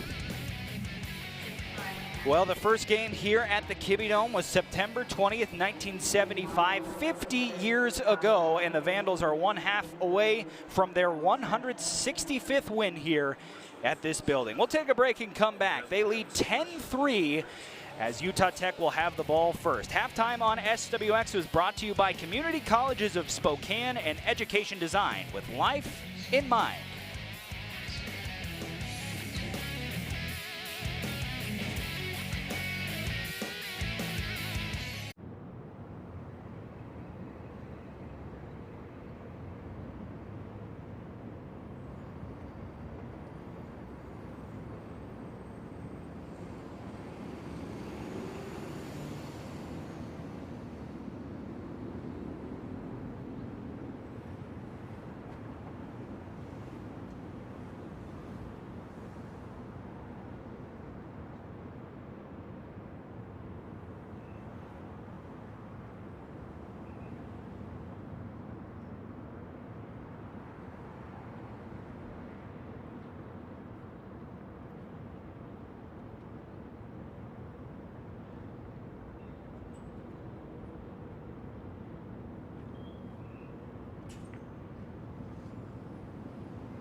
College football on SWX is presented by Inland Power and Light Company, powering our communities since 1937. We told you coming in that Utah Tech, despite an 0-2 record, had played two ranked Big Sky teams very close. At least through one half, they're doing their same against their third straight ranked Big Sky opponent. Austin Getz, Coach Adam Shackelford joining you on the broadcast. Coach, we got about a half a minute before we get the second half started. Utah Tech will have the ball. You think that last drive of that first half, where they picked up yards on a quarterback draw and a screen play, maybe unlocked something for this offense? Well, I think momentum switched a little bit. I think the energy, you can kind of see on the sideline, the energy has turned into some confidence here. I think it's going to be really important for the Vandals to try to squash that early by getting an early stop and force a punt on this first drive. Yeah, if you remember, the Vandal defense really dominated. To give them credit, they have not given up a touchdown in this game. And with multiple 3-and-outs and really never letting Utah Tech even threaten the red zone, they were doing very well, but all of a sudden, kicking off with 17 seconds left, you think you're going into the locker room up 10-0. 2 big plays and a 55-yard career-long field goal. All of a sudden, it's back to a 7-point game. Here we go in the second half. It will be Trailblazer ball to start. As a run-up and a boot there by Owen Forsman to the back of the end zone, but taking this one out is Bretton Stone looking for room. He'll be dropped at the 15-yard line. The Vandal kick coverage unit flying down the field. So Utah Tech, despite having maybe that momentum at the end of the first half, will have to start with poor field position, Coach. Yeah, I think if the coach is looking down there to see if anybody says anything to the return guy, I assume they probably that deep in the end zone wanted to take a knee and get the ball at the 20. But again, what can the Vandals do here on defense to kind of squash this momentum? It's Bronson Barbin back out there. Remember, it was Reggie Graff who led that 2-play drive that ended with the long field goal attempt. He'll pull it out, throw it out for the flat. He's got his man Olsen who picks up a block, and he's got a first down. Here come the Trailblazers. But Olsen's been their guy. Not a lot of production on offense today, but he's been the guy with 3 big catches. Nice play action, just a nice RPO there. Get it out to him right now, let him run. Bronson Barbin was just 5 of 8 for 30 yards in the first half. Reggie Graff back out there now. Again, these Trailblazers rotate their quarterbacks often. And he's got 3 running backs with him in the backfield as well. Option look, he'll hand it off up the middle. Short carry for a couple of yards before being dropped. That was Kona Crowell on the carry. As they rotate Barbin back in the game here. It's second and it looks like about 7.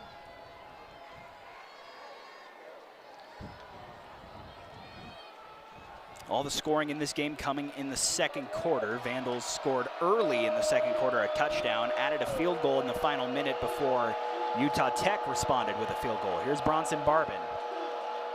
And he'll hand things off. Nowhere to run, and Zach Krotzer swallows it up, but fighting forward still for a couple of positive yards was Bretton Stone. Able to make this now a 3rd and short.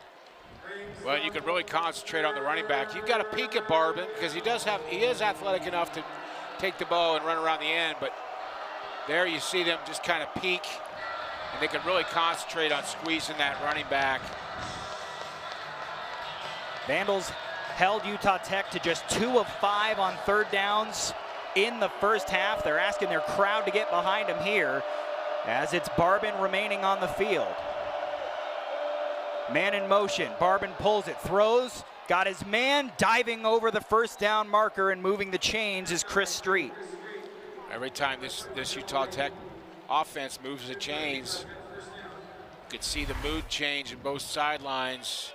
A little more pep in their step as they substitute in and out here. The coaches high five the guys coming in and out. Trying to get this offense moving, knowing that this drive in particular could get them right back where they want to be. Asa Chapman in the backfield with Bronson Barbin. Pulls it, throws for the sideline, and what a play covering that up. Deuce Blenman fought off his block and was able to get the man down for a gain of maybe half a yard. That's not a play that's going to end up on many highlight tapes, Coach, but Deuce Blenman prevented that from being, even if it only gained 5 or so yards, he made that. Well, it's what you want to see out of your corner, especially when they're up in press man, is physicality. He runs through, gets off the block, and then a sure tackle with some help at the end for cleanup. Crowd getting into it now, is 2nd and 9. Barbin, play action, throws over the middle. This one is caught. And Olsen able to hold on. That's another first down, and the Trailblazers are into Vandal territory. Well, Olsen's becoming a problem. He really runs great routes, sure-handed here. No doubt that a guy that Barbin's looking for. His 4th catch today. Barbin this time pulls it on the option, chased down by Dylan Lane, but it is a gain of 3 yards. Well, even if you don't have a lot of success, 3 yards is okay. But you pull it once, and now they've got to follow it. Now they've got to recognize, okay, he's willing to pull the ball around the end, and at times that will free up that running back inside. Longest drive considering time on the clock that Utah Tech has taken in this game, almost 4 minutes now. Barbin goes under center. Haven't seen a lot of this from Utah Tech today. 5 on the play clock. Turns, hands it off. Chris Street looking for a lane, and Chris Street keeps the legs moving. He'll have the first down. Yeah, they're gonna move the chains again, and you're right, Austin, an under center I formation. Going back to the 90s here a little bit, playing some power football, saying, hey, we can run the football too. We can move the football as they move the chains again and again. A little more energy. Absolutely, the momentum is on Utah Tech's side, at least for the time being. Handoff, Street, strung out to the sideline, hit right at the line of scrimmage, and eventually dropped. Blenman again coming up and tackling from his corner position. It goes for a gain of 1. That's an interesting spot. It looked like he may have, I couldn't tell if his foot was out of bounds, but he kind of dove forward for another yard there. Now to bring up 2nd and 9. And after hitting from 55, I would say they are in Uvedov's range. Barbin all by himself in the backfield. Vandals rush 3. He fires over the middle. Dylan Lane with great instincts breaks it up. Well, and when you're in a close game, Austin, how important is your kicking situation? Number one, you know you've got a punter who can boom it. Play the field position game, and you've got a kicker in a close game who's proven he can hit outside of 50. I would say advantage Utah Tech right now in special teams. Again, the Vandals have left at least 6 points on the board just on missed field goals. No turnovers in this game yet. Vandals would love one here. Barbin, as they send pressure, fires over the middle. Low throw is incomplete. He was looking for Olsen. Well, typically a ball that Olsen would catch was a little bit low, but I'm sure he wants that one back. As Barbin's number 1 target there, can't come up with the play. They'll send on Uvedov. He was good from 55 at the end of the half. This from 52. Ryan Marks, the holder. Snap down, kick on the way. It has the distance, and this one is good. Over 100 yards of field goals.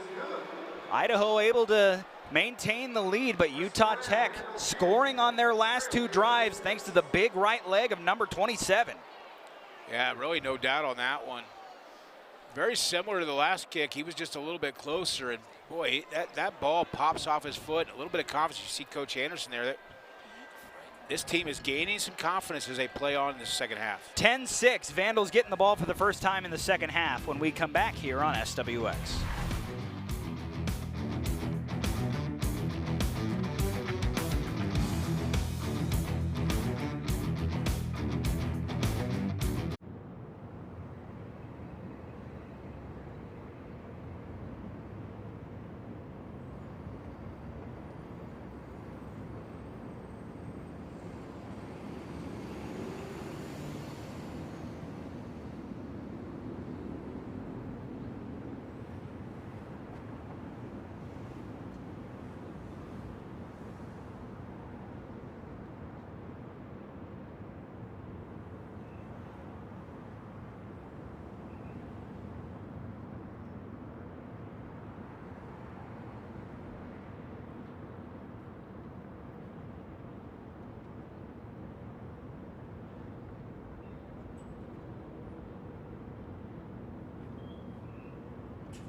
College football on SWX is presented in part by your local McDonald's restaurants, proud sponsors of the McDonald's Team of the Week, featured every Friday night at 11:15 on Nonstop Local KHQ during SWX Overtime.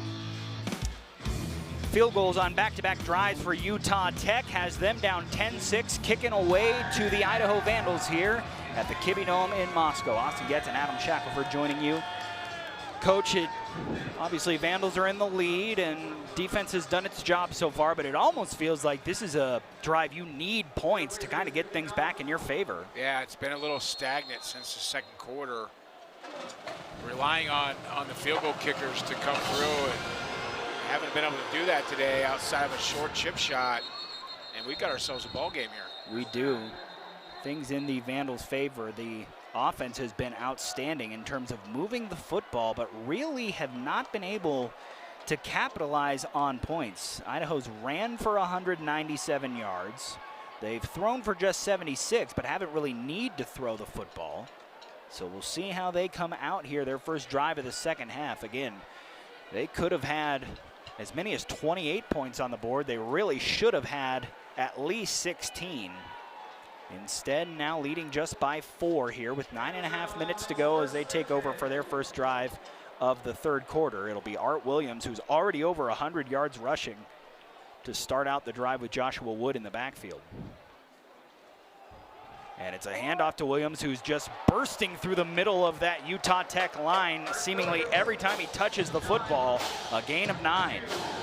Well, Idaho's coaching staff scheme is not flawed. That's not why they're not scoring points.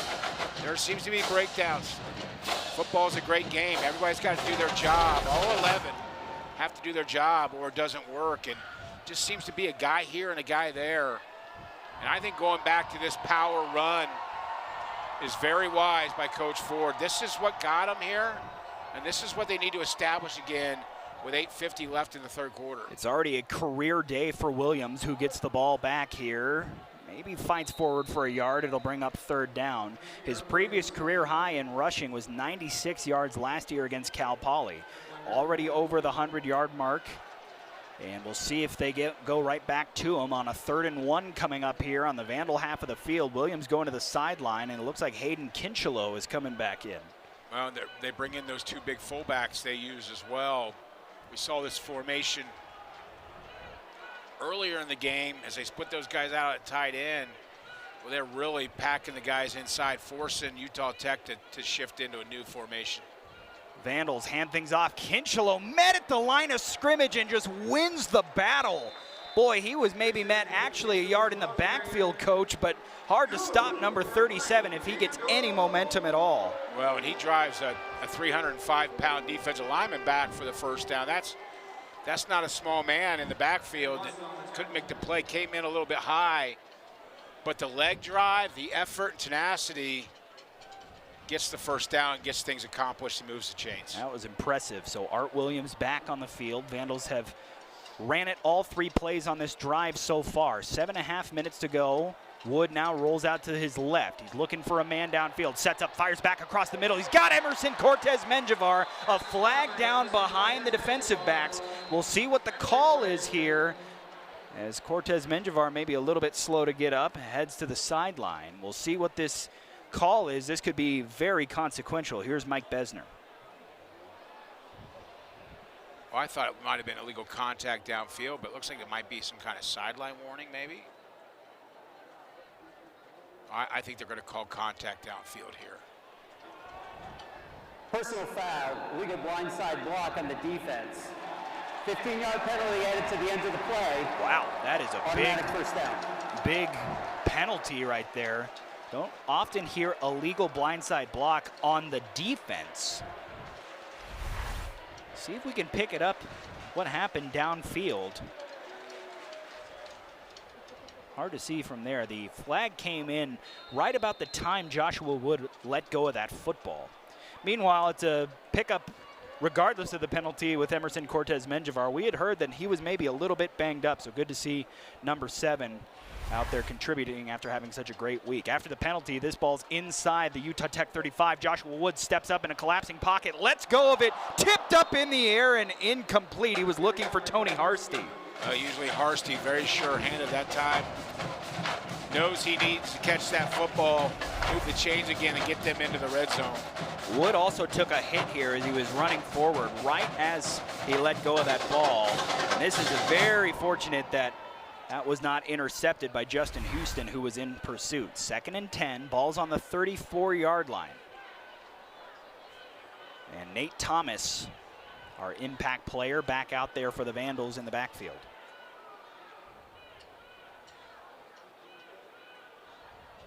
In fact, they will not give it off to him. Joshua Wood pulls it, and Moon Ashby with a good job staying home, forcing Wood to dive for that sideline for a gain of just a couple yards. Well, this is one of those games where, you know, Joshua Woods is not playing poorly. He's not really involved right now in what's going on a whole lot, not getting a lot of opportunities to make plays. I would look for them to maybe move him out of the pocket a little bit more. We saw some nice scrambling ability, spreading them out a little bit in the first quarter on that first drive. Kind of let him do his thing as a dual threat quarterback. Big 3rd down here as the Vandals kicking from this area of the field has not been great. Empty backfield for Wood. Steps up, throws, going downfield. It is not hauled in. What a play, breaking that one up down the field by Devin Perkins. He nearly had Williams, but Perkins was able to jar the ball out. And I think they're going to go for it here on 4th and 7. It would be a 51-yard attempt from here. That would be the longest field goal that they've tried today.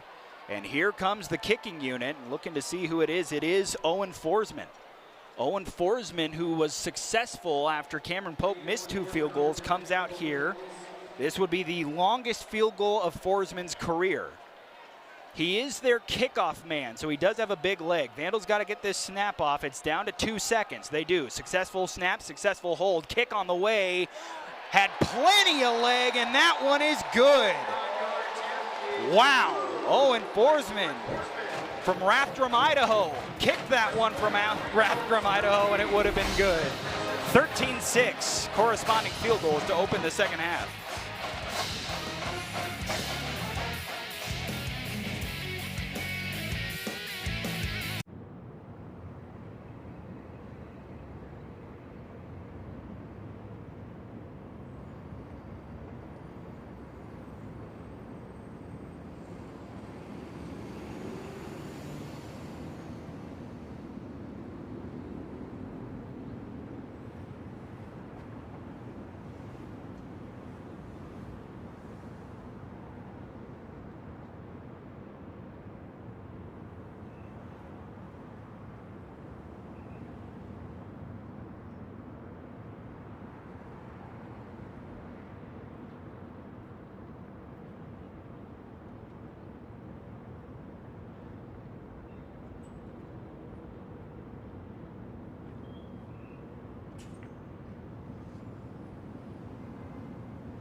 Today's presentation of college football on SWX is brought to you in part by Granite Concepts. Get your dream kitchen, bathroom, or outdoor barbecue started at Granite Concepts GraniteConceptsNW.com.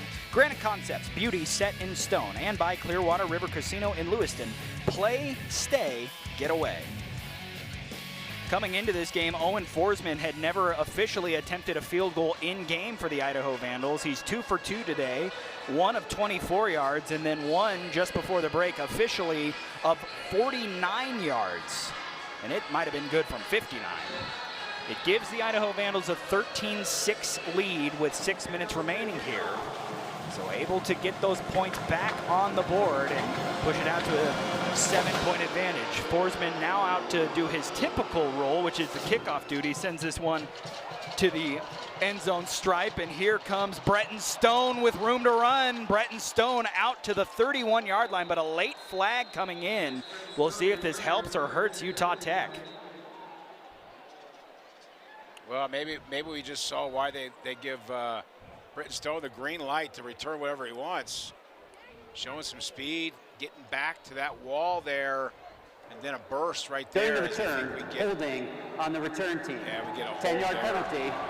First down Utah Tech. Behind the return man, which is always tough to see. So that'll wipe out some of that return yardage. And now you have Utah Tech coming back out there with Reggie Graff at quarterback. Last time, yeah, we saw Bronson Barbin for most of that last drive for the Trailblazers. But here comes Graff.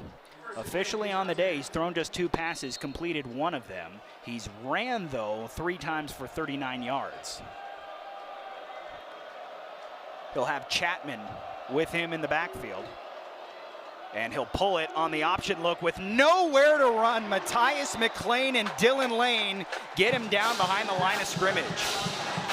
Yeah, a young mistake here. He pulls it, but he should have given this football. You see a big hole open up right there for that running back. You cannot predetermine that mesh. It is a read. You must read it right, or the defense will make you wrong very quickly. He remains in the game as they're backed up behind the sticks. They officially rule it a loss of 3 as we're under 5.5 minutes to go here in the 3rd quarter. Graff sends a man in motion, now drops back, pump fakes, looks, fires down the sideline. Oh, in and out of the hands with a diving effort by Rillos. Oh, a nice throw there, right on the money. Puts it on him on the run. Been a tough catch, but wow, my goodness. Close to a huge play for Utah Tech. You had Hayden John in coverage, but give credit to Graff as he put it right on Josh Rillos' hands.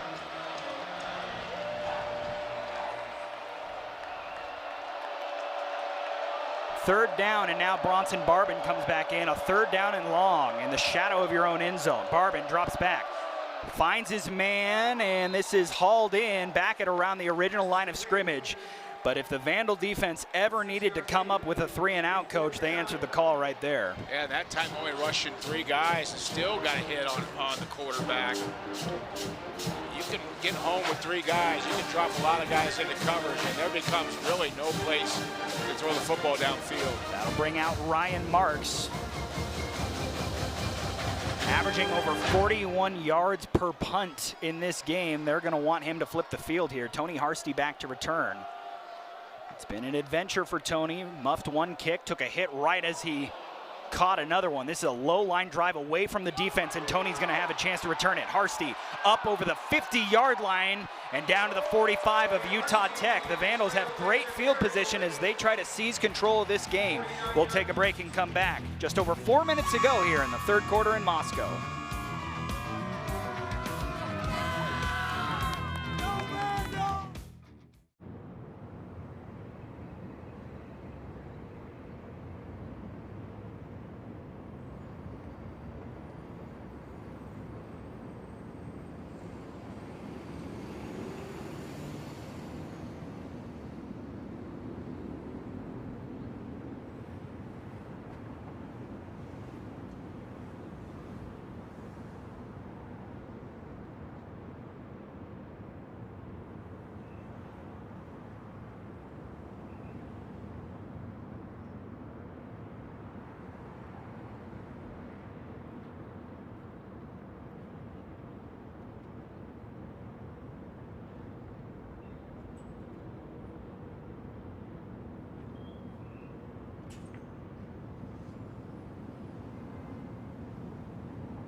NSWX is brought to you in part by Top Dog Plumbing and Drain. Locally owned and operated, our pledge is to bring you unmatched service and expertise for your home or business. Don't settle for a good dog. Go for the top dog. Idaho Vandals have excellent field position after a 3-and-out by their defense and a good return on a punt by Tony Harsty. They will start this drive at the Utah Tech 45. Austin Getz, Coach Adam Shackelford joining you. Coach, we got Nate Thomas in the game here. We haven't called his name a lot tonight. Remember, he did only have just 5 carries last week, but I wonder if the Vandals try to get him going on this drive. Play action. Looks like Wood wants a shot to the end zone, takes a shot himself, and contact in the end zone, no flag. That ball's not catchable. That hit at the top of the letters there. That ball's thrown a little shorter, they probably get the call. I know the fans here don't like to hear it, but contact or not, I don't think he gets anywhere within 5 yards of that football. Looked very similar to the first play of the fourth quarter last week. You remember coming out of a timeout, the Vandals went for the end zone where Ryan Jesiaro, who was the intended receiver on that last play, hauled in a touchdown. So maybe a good idea, take a shot, but now all of a sudden you're looking at 2nd and 10. And they will pull the handoff and go to Jesiaro out for a little run pass option. Gain of about 2, 3 maybe, but now all of a sudden it's the Vandals in a 3rd and long. Well, and it's nice to have a quarterback that can run this stuff, run the RPOs, be a running threat. Stable of running backs that can be a threat.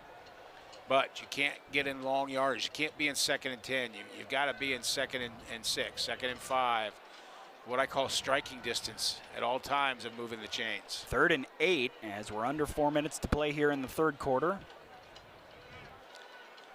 Wood over the middle, high, and missed his target. He would have had him for a 1st down. Instead, it's incomplete, and Idaho will likely have to punt this ball away. A little high, but I think catchable. This is a ball that probably needs to be caught. Jake Cox not able to haul it in, so here comes LJ Harm in the Vandal punting unit. This is the first time we will see LJ today. A little bit of a lull here in Idaho's play. And well, this is about the time last week where we saw St. Thomas make a little bit of a comeback. You wonder if Utah Tech can maybe take advantage of some of this. LJ Harm is a specialist at putting teams inside the 20-yard line. Here's an angling kick, a fair catch called for at the 11-yard line. That is where Utah Tech will start this next drive.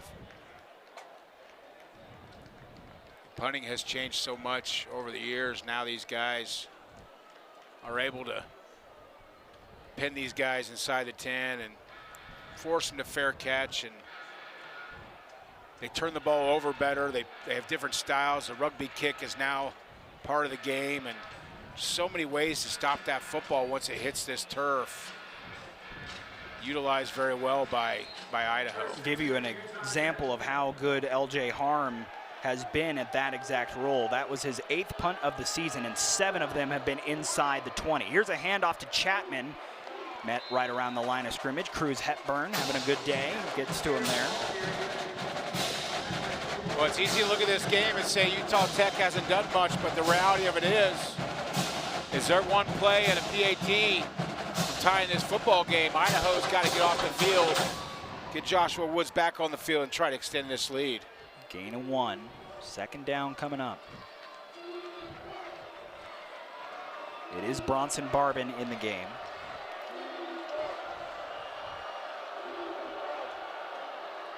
He'll hand it off to Chapman, who tries to string it out, but there's Isaiah King. Boy, you were wondering when we'd finally say his name. By far the biggest difference maker on this Vandal defense. Really had a quiet game by his standards, not just by any standards, but there he comes up with a tackle for loss to force another 3rd and 10. Yeah, nice rangy player, just very athletic. The redshirt senior, I think, is going to get some nice looks maybe at the next level because of his athletic ability. Just his 3rd tackle today. It was a big one. 3rd and 10, right around the same spot in the field the last time Utah Tech was on offense. Barbin looking for a man, goes up the sideline. This one is caught a diving catch, and that will be a huge gain for the Trailblazers. That was Daniel Thomason. That time they bring Isaiah King on the blitz and picked up very well by the running back. Allows the one-on-one coverage to win on the outside, and a big play, maybe the biggest play of the game for Utah Tech today offensively. Nothing going that time on the carry. That was Daniel Thomason's first catch in this game. It goes for 37 yards and gets them exactly to the Vandal, I should say the 50-yard line. Nobody's 50-yard line. Under 2 minutes to play in the third. Coach, like you were saying, Vandals still in the lead. They've never trailed in this game, but a couple more explosives like that, and we could be back to a new ball game.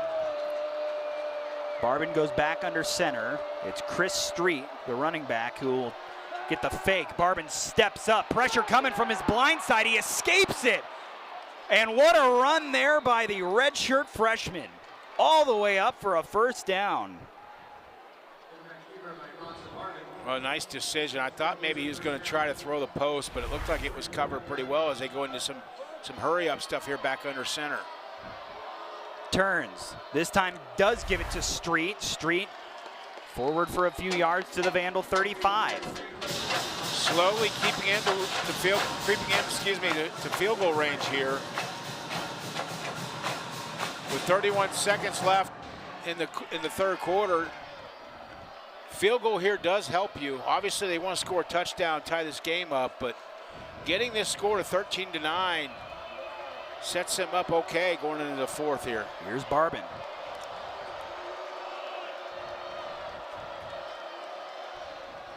Gives it off. Chris Street forward for a few yards. That'll bring up a third down. It was actually Bretton Stone on the carry. Coming up when the fourth quarter starts, a 3rd and 2, an absolutely massive play in this football game. 13-6, Idaho in front, trying to hold on to this lead when we come back. It's the fourth quarter, and it's coming up here on SWX.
College football on SWX is sponsored in part by Dr. C Family Dentistry. Complete care for every smile at every stage.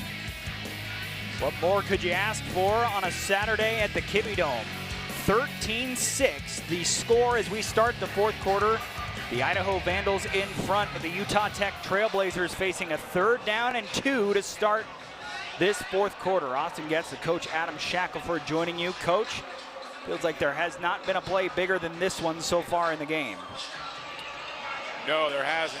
I think this is probably 2-down territory as well. They get to a 3rd and long 2. My guess is they have 2 plays in mind.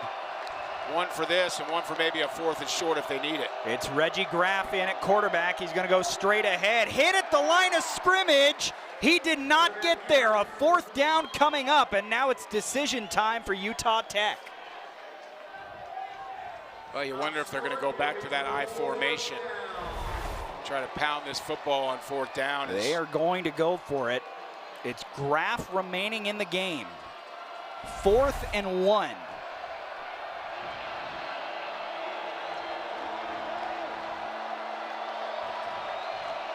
Idaho has thrived in these situations over the past few years. Graff hands it off. Chris Street with plenty of room to move the chains and then some, but a flag in the backfield. This could be coming back. Yeah, we're going to have a hold on the backside guard or an illegal chop block, one or the other. There's a pile up. A lot of times the center will attack high and that guard can come low.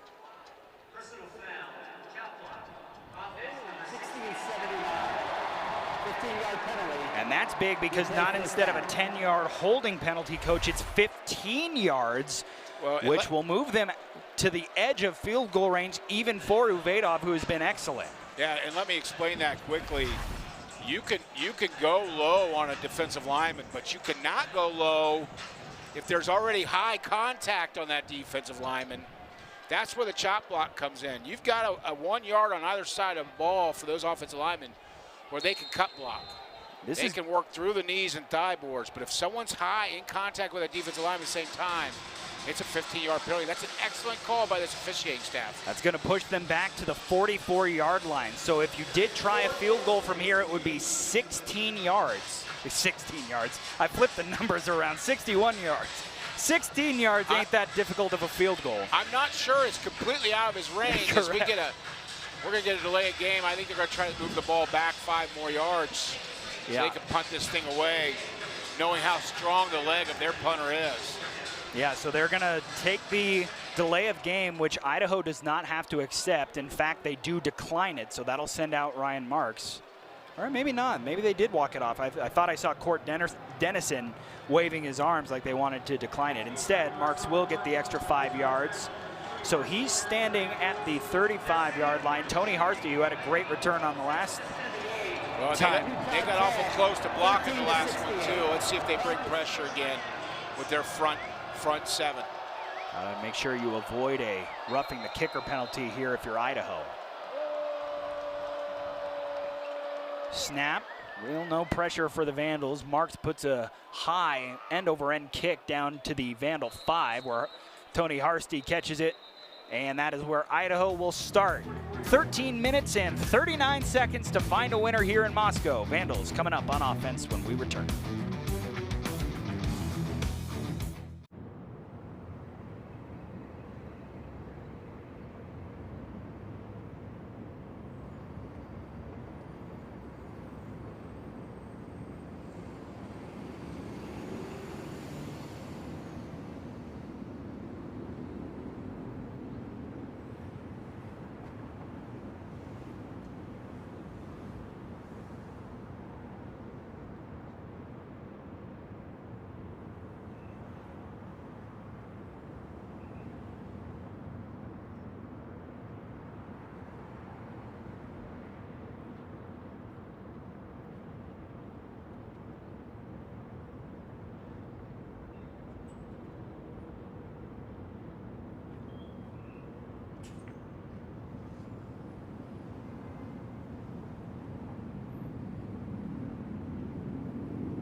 College football on SWX is brought to you in part by ServPro of Spokane County. If your home or business is ever damaged by fire, water, or an unexpected incident, trust the pros at ServPro of Spokane County to make, like it never even happened, happen.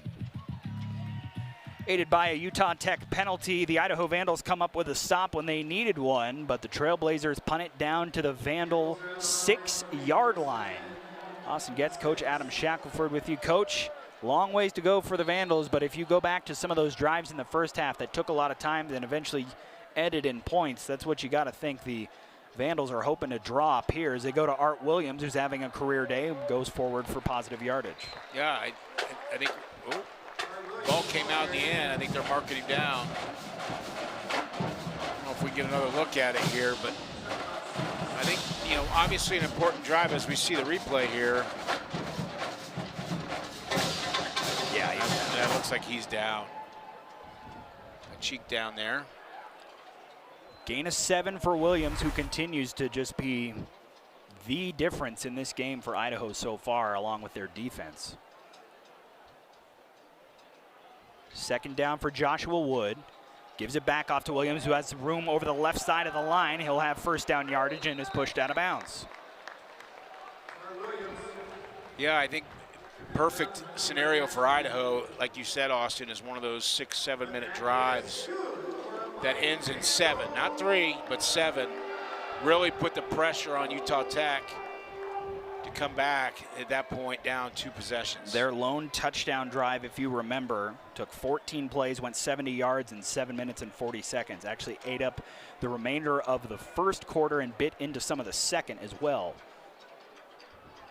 Fresh set of downs. Williams remains in the game with Wood. And they go right back to him. Stutter steps at the line, following his tight end. Trailblazers do a better job of stringing him out this time, but Williams still able to fall forward for 4 yards. Well, and this is also the point in the game last week where Woods pulled the ball a couple times around the end for some big plays. But they sure are running that zone read a lot and handing off. I think at some point he's going to pull that thing, run around the end. Under the 12-minute mark now. Vandals in front with the ball. A 2nd and 6 coming up as Art Williams continues to add to an outstanding day. Now 16 carries for 144 yards. Nate Thomas now in the game for the Vandals. And Wood pulls it out, but instead is going to throw. He's got Emerson Cortez Menjivar, who gets close to the first down marker, but is down. And it'll bring up a 3rd down, and Utah Tech has their opportunity to force Idaho into a punt. Yeah, definitely not 2-down territory here. They get a stop here, they're going to get a punt situation for Idaho, you would think. Finding a way to stay relevant in this football game. They know how important this drive is. Can't give up any points here as they substitute a full D line in here for what they believe is going to be an inside short yardage run. And they bring in the short yardage back, Hayden Kinchelow. Huge 3rd down. Kinchelow straight ahead, straight forward, and has enough for the first down. You need 3 yards. You call number 37, Coach. He'll get them for you any way he can. Well, and a first down there means another 40 seconds off the clock, which is big as well. Idaho this season have been clock grinders. You do not want to get behind on this football team. You get behind 2 possessions in the 4th quarter against this offense, you're in big trouble because they do not give the ball back very easily. Idaho now 230 yards rushing. They have dominated on the ground in this game. Wood pulls it this time, and he's got room. Coach had called for it. He's up into the 2nd level, and he's across midfield, holds onto that football. Joshua Wood, he sets it up like a boxer using that jab, and there came the big overhand right. Yeah, you'd say, oh, you'd like to see it more. I know you have to protect your captain, your star a little bit. But again, this is just a great read. I love guys who want the football in their hand when times get tough, when you need a big play. That's why that C is on that young man's chest. He's a leader, he's a captain.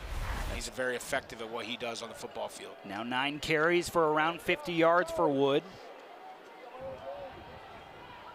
As the clock now under 9.5 minutes, the Vandals into Utah Tech territory. The handoff is to Nate Thomas. He's wrapped up around the line of scrimmage, but falls forward for positive yardage. Devin Perkins coming up and making the tackle there for the Trailblazers. No hurry right now by Idaho, and why would you? Great job again by this coaching staff. These players understand environment. They understand situational football. They understand, listen, I'm going to get up slow. We're going to take our time. We're going to burn every second we can, and we'll try to punch it in here at the end and take this game home. There hasn't been any snap that has come before there was less than 10 seconds on the play clock. Dalen Love with a big play there for Utah Tech that's going to force Idaho into a 3rd and long. By the time they snap this ball, it'll be around 8 minutes. Vandals have been very good on 3rd down in this game. At least they started that way. Since then, it's been a bit of a struggle. Still 6 for 12, so 50% on 3rd down. Look for them to get Woods here maybe out of the pocket, run some kind of roll out to his throwing side, or they've got 4 wide receivers, some kind of curl over the middle for the 1st down. Wood pulls it, goes forwards, got good yardage, but he's short by about 2 yards. Big decision here. You have LJ Harm, you can pin them deep. However, you're very good running the football, especially in short yardage. We'll see what they do. Art Williams is coming off the sideline. The Vandals are at least showing like they're going to go for this. Well, and there's no hesitation. There was no discussion. Coach Ford said, send in the big boys. And this is, you know, I thought this was going to be 4th and now we get a timeout. I think this is a little farther than everybody thought. I thought the spot was closer to the 40-yard line. Must have been a knee or something down early. Big decision to make. We'll take a break while they talk it over. A 4th down coming up in a 1-possession game in the 4th quarter here on SWX.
Perfection Tire and Auto Repair. Nobody beats perfection.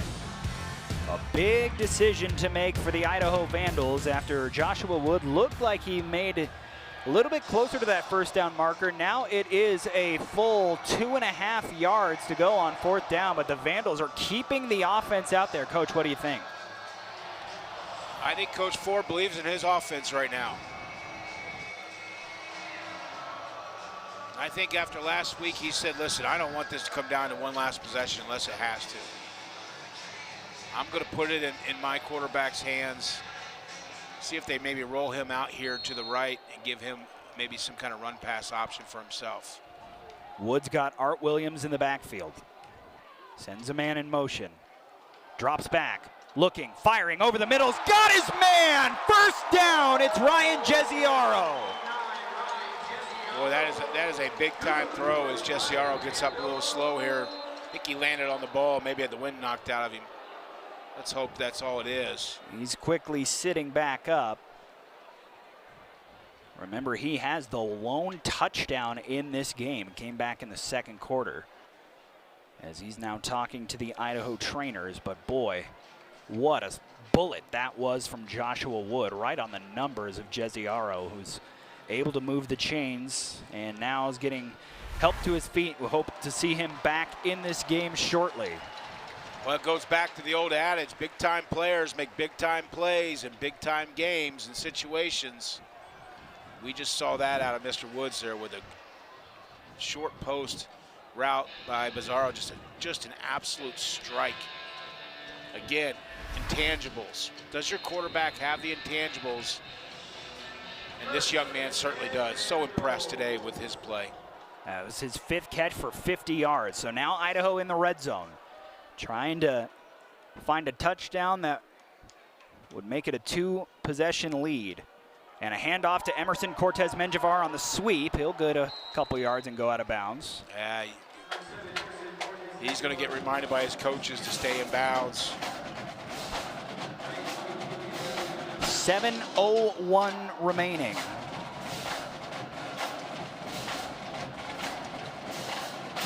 The clock ticks down under that 7-minute mark. Idaho moving methodically as Art Williams still in the backfield with Joshua Wood.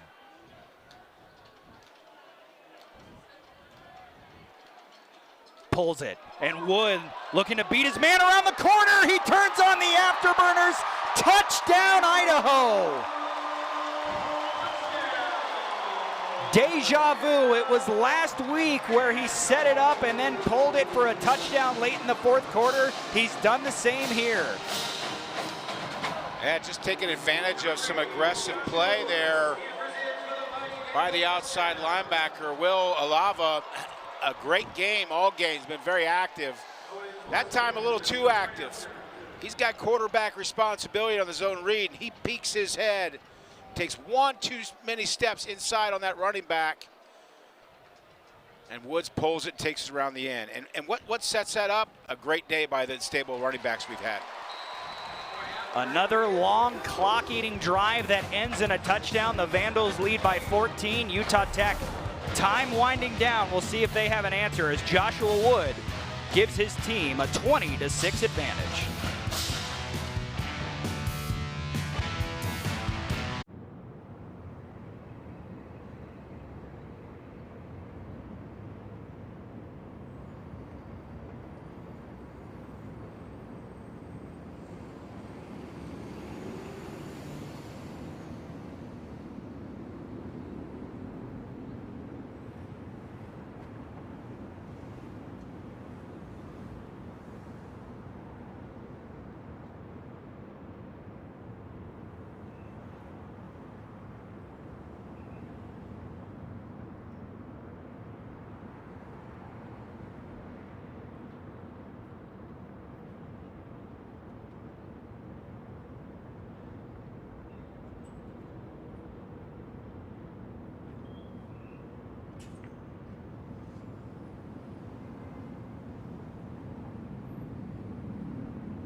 broadcast is an exclusive presentation of Learfield under the broadcast rights granted by the University of Idaho.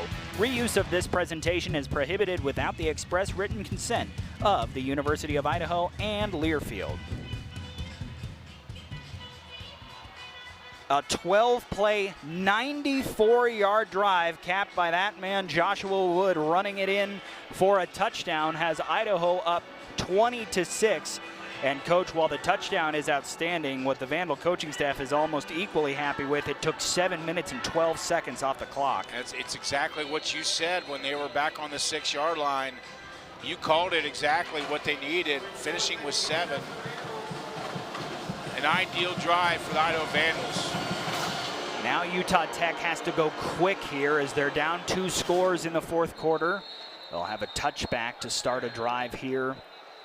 Throwing the ball has not really been the success for them today. Their offense has been stifled really any way you look at it. 118 yards throwing the ball. Though they were able to go quick, remember, at the end of the first half and get down into field goal range. So we'll see if the Trailblazers are able to get this ball moving quickly. And you look how teams are built. They're not built to come back from two possession deficits. Bronson Barbin in to start this drive. Steps up, throws, and it's a little bit wide. That was almost in the range of something that could be intercepted. That time it was Eric Olson actually making a good defensive play and just swatting that one down to the turf. One thing do want to give Bronson Barbin credit for, Reggie Graff as well. They have been plagued by turnovers, including 5 interceptions this season. No turnovers in this game so far. A handoff up the middle for a couple of yards. That'll bring up a 3rd down for the Trailblazers. And Idaho trying to get them quickly off the field. Almost think, though, unless it's a major loss of yardage, you're in 4-down territory already. I would say that the way Idaho can eat up the clock, if this is 4th and 3, I think they go for it. Barbin drops back. Well protected, throws up the sideline. It is incomplete. Boy, how is that not picked off? Screaming up from his position was Matt Irwin, but not able to haul it in. And unfortunately for Utah Tech, this is the right call. On 4th and 7, you got to punt this football away. Try to pin them deep, maybe use your timeouts a little earlier than you want to. Try to get this football back around midfield.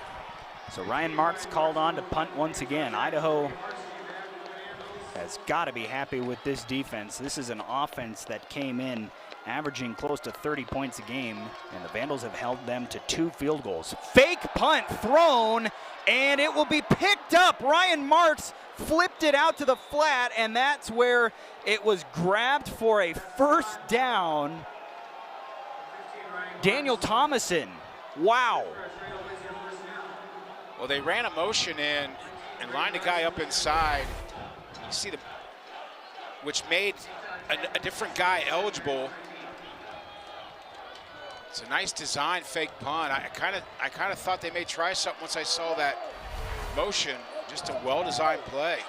So it gives Utah Tech life for the moment. Barbin steps up, throws over the middle, delivers a strike that's hauled in for a gain of about 8 by Dejon Harrison. Now they're going to hurry up a little bit, set the tempo here of this game, knowing they've got to score quick and get the ball back. Under 5 minutes to go, 2nd and short. Barbin, pressured immediately, throws for the sideline, and that will be incomplete, brings up a 3rd down. Well, a lot of people probably think, well, is that intentional grounding? Because he was outside the pocket and he got the ball past the line of scrimmage, that's a safe play for the quarterback to protect himself. 3rd and short. Nothing off the table for Utah Tech. We just saw him run a fake punt.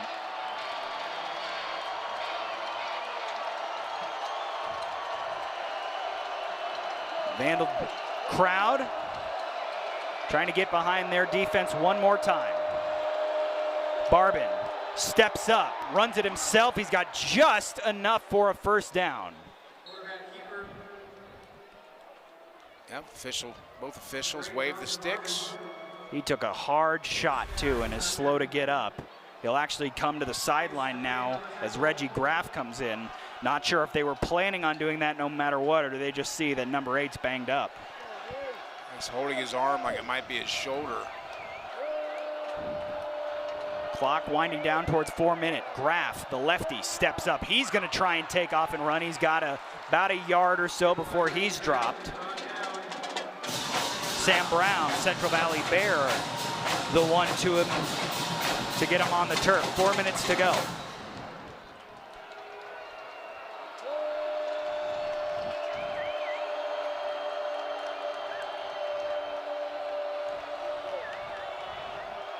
Graff handles a low snap, throws it out to the flat where it's caught but immediately dropped after it was Harrison to haul it in. Third down coming up. Yeah, and dropped in bounds. Good job by Idaho there to keep him in bounds. So another third down for Utah Tech. They're 5 of 12 in this department, but obviously 4 down territory now. Graff steps up, throws over the middle, incomplete, missed his man as it was Thomason who caught the fake punt that kept this drive alive. New personnel coming in for Utah Tech, but they're obviously going. Not a bad throw. Looks like Thomason wasn't ready for it. Couple nice throws there by Graff. Fourth down, feels like this is the game. If the Trailblazers want any hope, they got to pick this up. Remember how dangerous Graff is with his legs. He throws it out, and he's got Chapman. Collision. He's got it. Gets the nose of the football across the line to gain, so that will keep this Utah Tech drive alive, but the Vandals not allowing any chunk plays, just kind of yards here and there as we're down to 3 minutes. Yeah, Vandals need to keep everything in front of them. Come up, try to keep them in bounds, tackle. Snap. Graff evades a rusher, evades another, goes forward for about 5 yards. Well, you can evade a lot of things in life, but you're not going to evade Isaiah King. Rangy, athletic, just a specimen. Just watching the picture of the defense out here, that young man sticks out as, wow, he's got something special. Graff steps up, throws, has a man open, has a first down. It's Harrison, but he can't get to the sideline. The clock will momentarily stop while they reset these chains. But by the time they snap this, we could be at the 2-minute timeout. Looks like they're going to try to get one more play. Trying to get the snap off. Down to 2:03. Graff is going to take a shot down the field. Intercepted! It's Aaron Kinsey. His first career interception. The redshirt freshman might have put this game on ice. We'll take a break and come back. Vandals celebrating 50 years in the Kibbe Dome with what looks like it's going to be a win.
Today's play of the game brought to you by Best Western Plus University Inn, the premier lodging property on the Palouse in Moscow.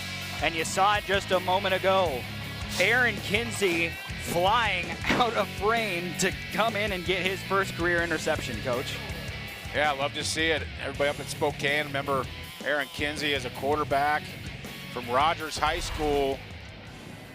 A lot of fans up there happy to see one of their GSL young men saving this game and putting it away here, looks like, for Idaho. It also used up the 2-minute timeout. That was the last play that Utah Tech was able to snap the ball before the 2-minute mark. Here's Joshua Wood pulling it and just diving down, making sure to cover up the football. Trailblazers will start using their timeouts. They had 3 remaining. They just used their first. Another good decision there by the captain of the offense, who's now just about 7 yards away from 100 yards rushing on the day. Another magnificent game by him. The other thing we don't talk about enough is he doesn't turn the football over. He doesn't always make the big play. He's still young. He's only a sophomore. He doesn't always make the right play, but he also doesn't make the big mistake. And I think that's what makes him valuable to what Coach Ford is trying to build here at Idaho, and I think he's going to be very special for years. Minute and 50 seconds after Coach Lance Anderson used his first timeout. Ball security, obviously a premium for Idaho right now. Nate Thomas sure-handed back with Joshua Wood in the backfield. This will be a handoff to Thomas, who goes forward for a few more yards. We'll bring up a 3rd and short on the other time of Utah Tech's second timeout. Well, and the rushing today has been outstanding, and being a former college offensive line coach, I can't not give this front 5 a lot of credit today. Charlie Blim, Nate Azapurdy, Leighton Vining, Leon Evans, Keegan Henson, dominating the front, dominating the line of scrimmage, and dominating this Utah Tech front 7. Just a very impressive showing for that front 5 today. Vandals have now run for 286 yards and counting. On 42 attempts, that's close to 7 yards per carry. And really only one really long run inflating those numbers. That's actually way more accurate than what it sounds like. It's not like there were 2 80-yard runs that are blowing up those numbers. It's been close to 7 yards per tote. So this is a 3rd down. And Utah Tech with just 1 timeout remaining, you figure if Idaho picks it up, that's really going to be the end of that. And it's going to be straight ahead for enough for a first down. Nate Thomas, and that will cause the Trailblazers to use their final timeout. And we are just on the edge or right to kneel down territory. Yeah, just another good finish. Great finish. Idaho Vandals are finding ways to win football games, and it's not always pretty, but when you can run the football, especially in the Big Sky, you look at teams that have had success, Idaho, Montana State, Montana, teams that can run the football with success have success in the Big Sky. And I think this is a great final warm-up for what they're about to embark on, as you see the offensive line coach getting excited down there, hugging his boys. They're getting ready to head into Big Sky conference play, I think with a lot of confidence in this football team and what they could accomplish this season. Yeah, looking ahead for both of these 2 teams. Idaho next week will be at San Jose State, a chance to knock off an FBS program, which they've kind of made a name of doing the last few years. Meanwhile, for Utah Tech, they will return home to face Northern Iowa. Art Williams, who had a career day. Well, and let's give Utah Tech some credit. Absolutely. They have a tough schedule. They are not backing down from anybody. Northern Iowa is a good football team too. Little bit of pushing and shoving afterwards here. Seems like cooler heads have prevailed down there.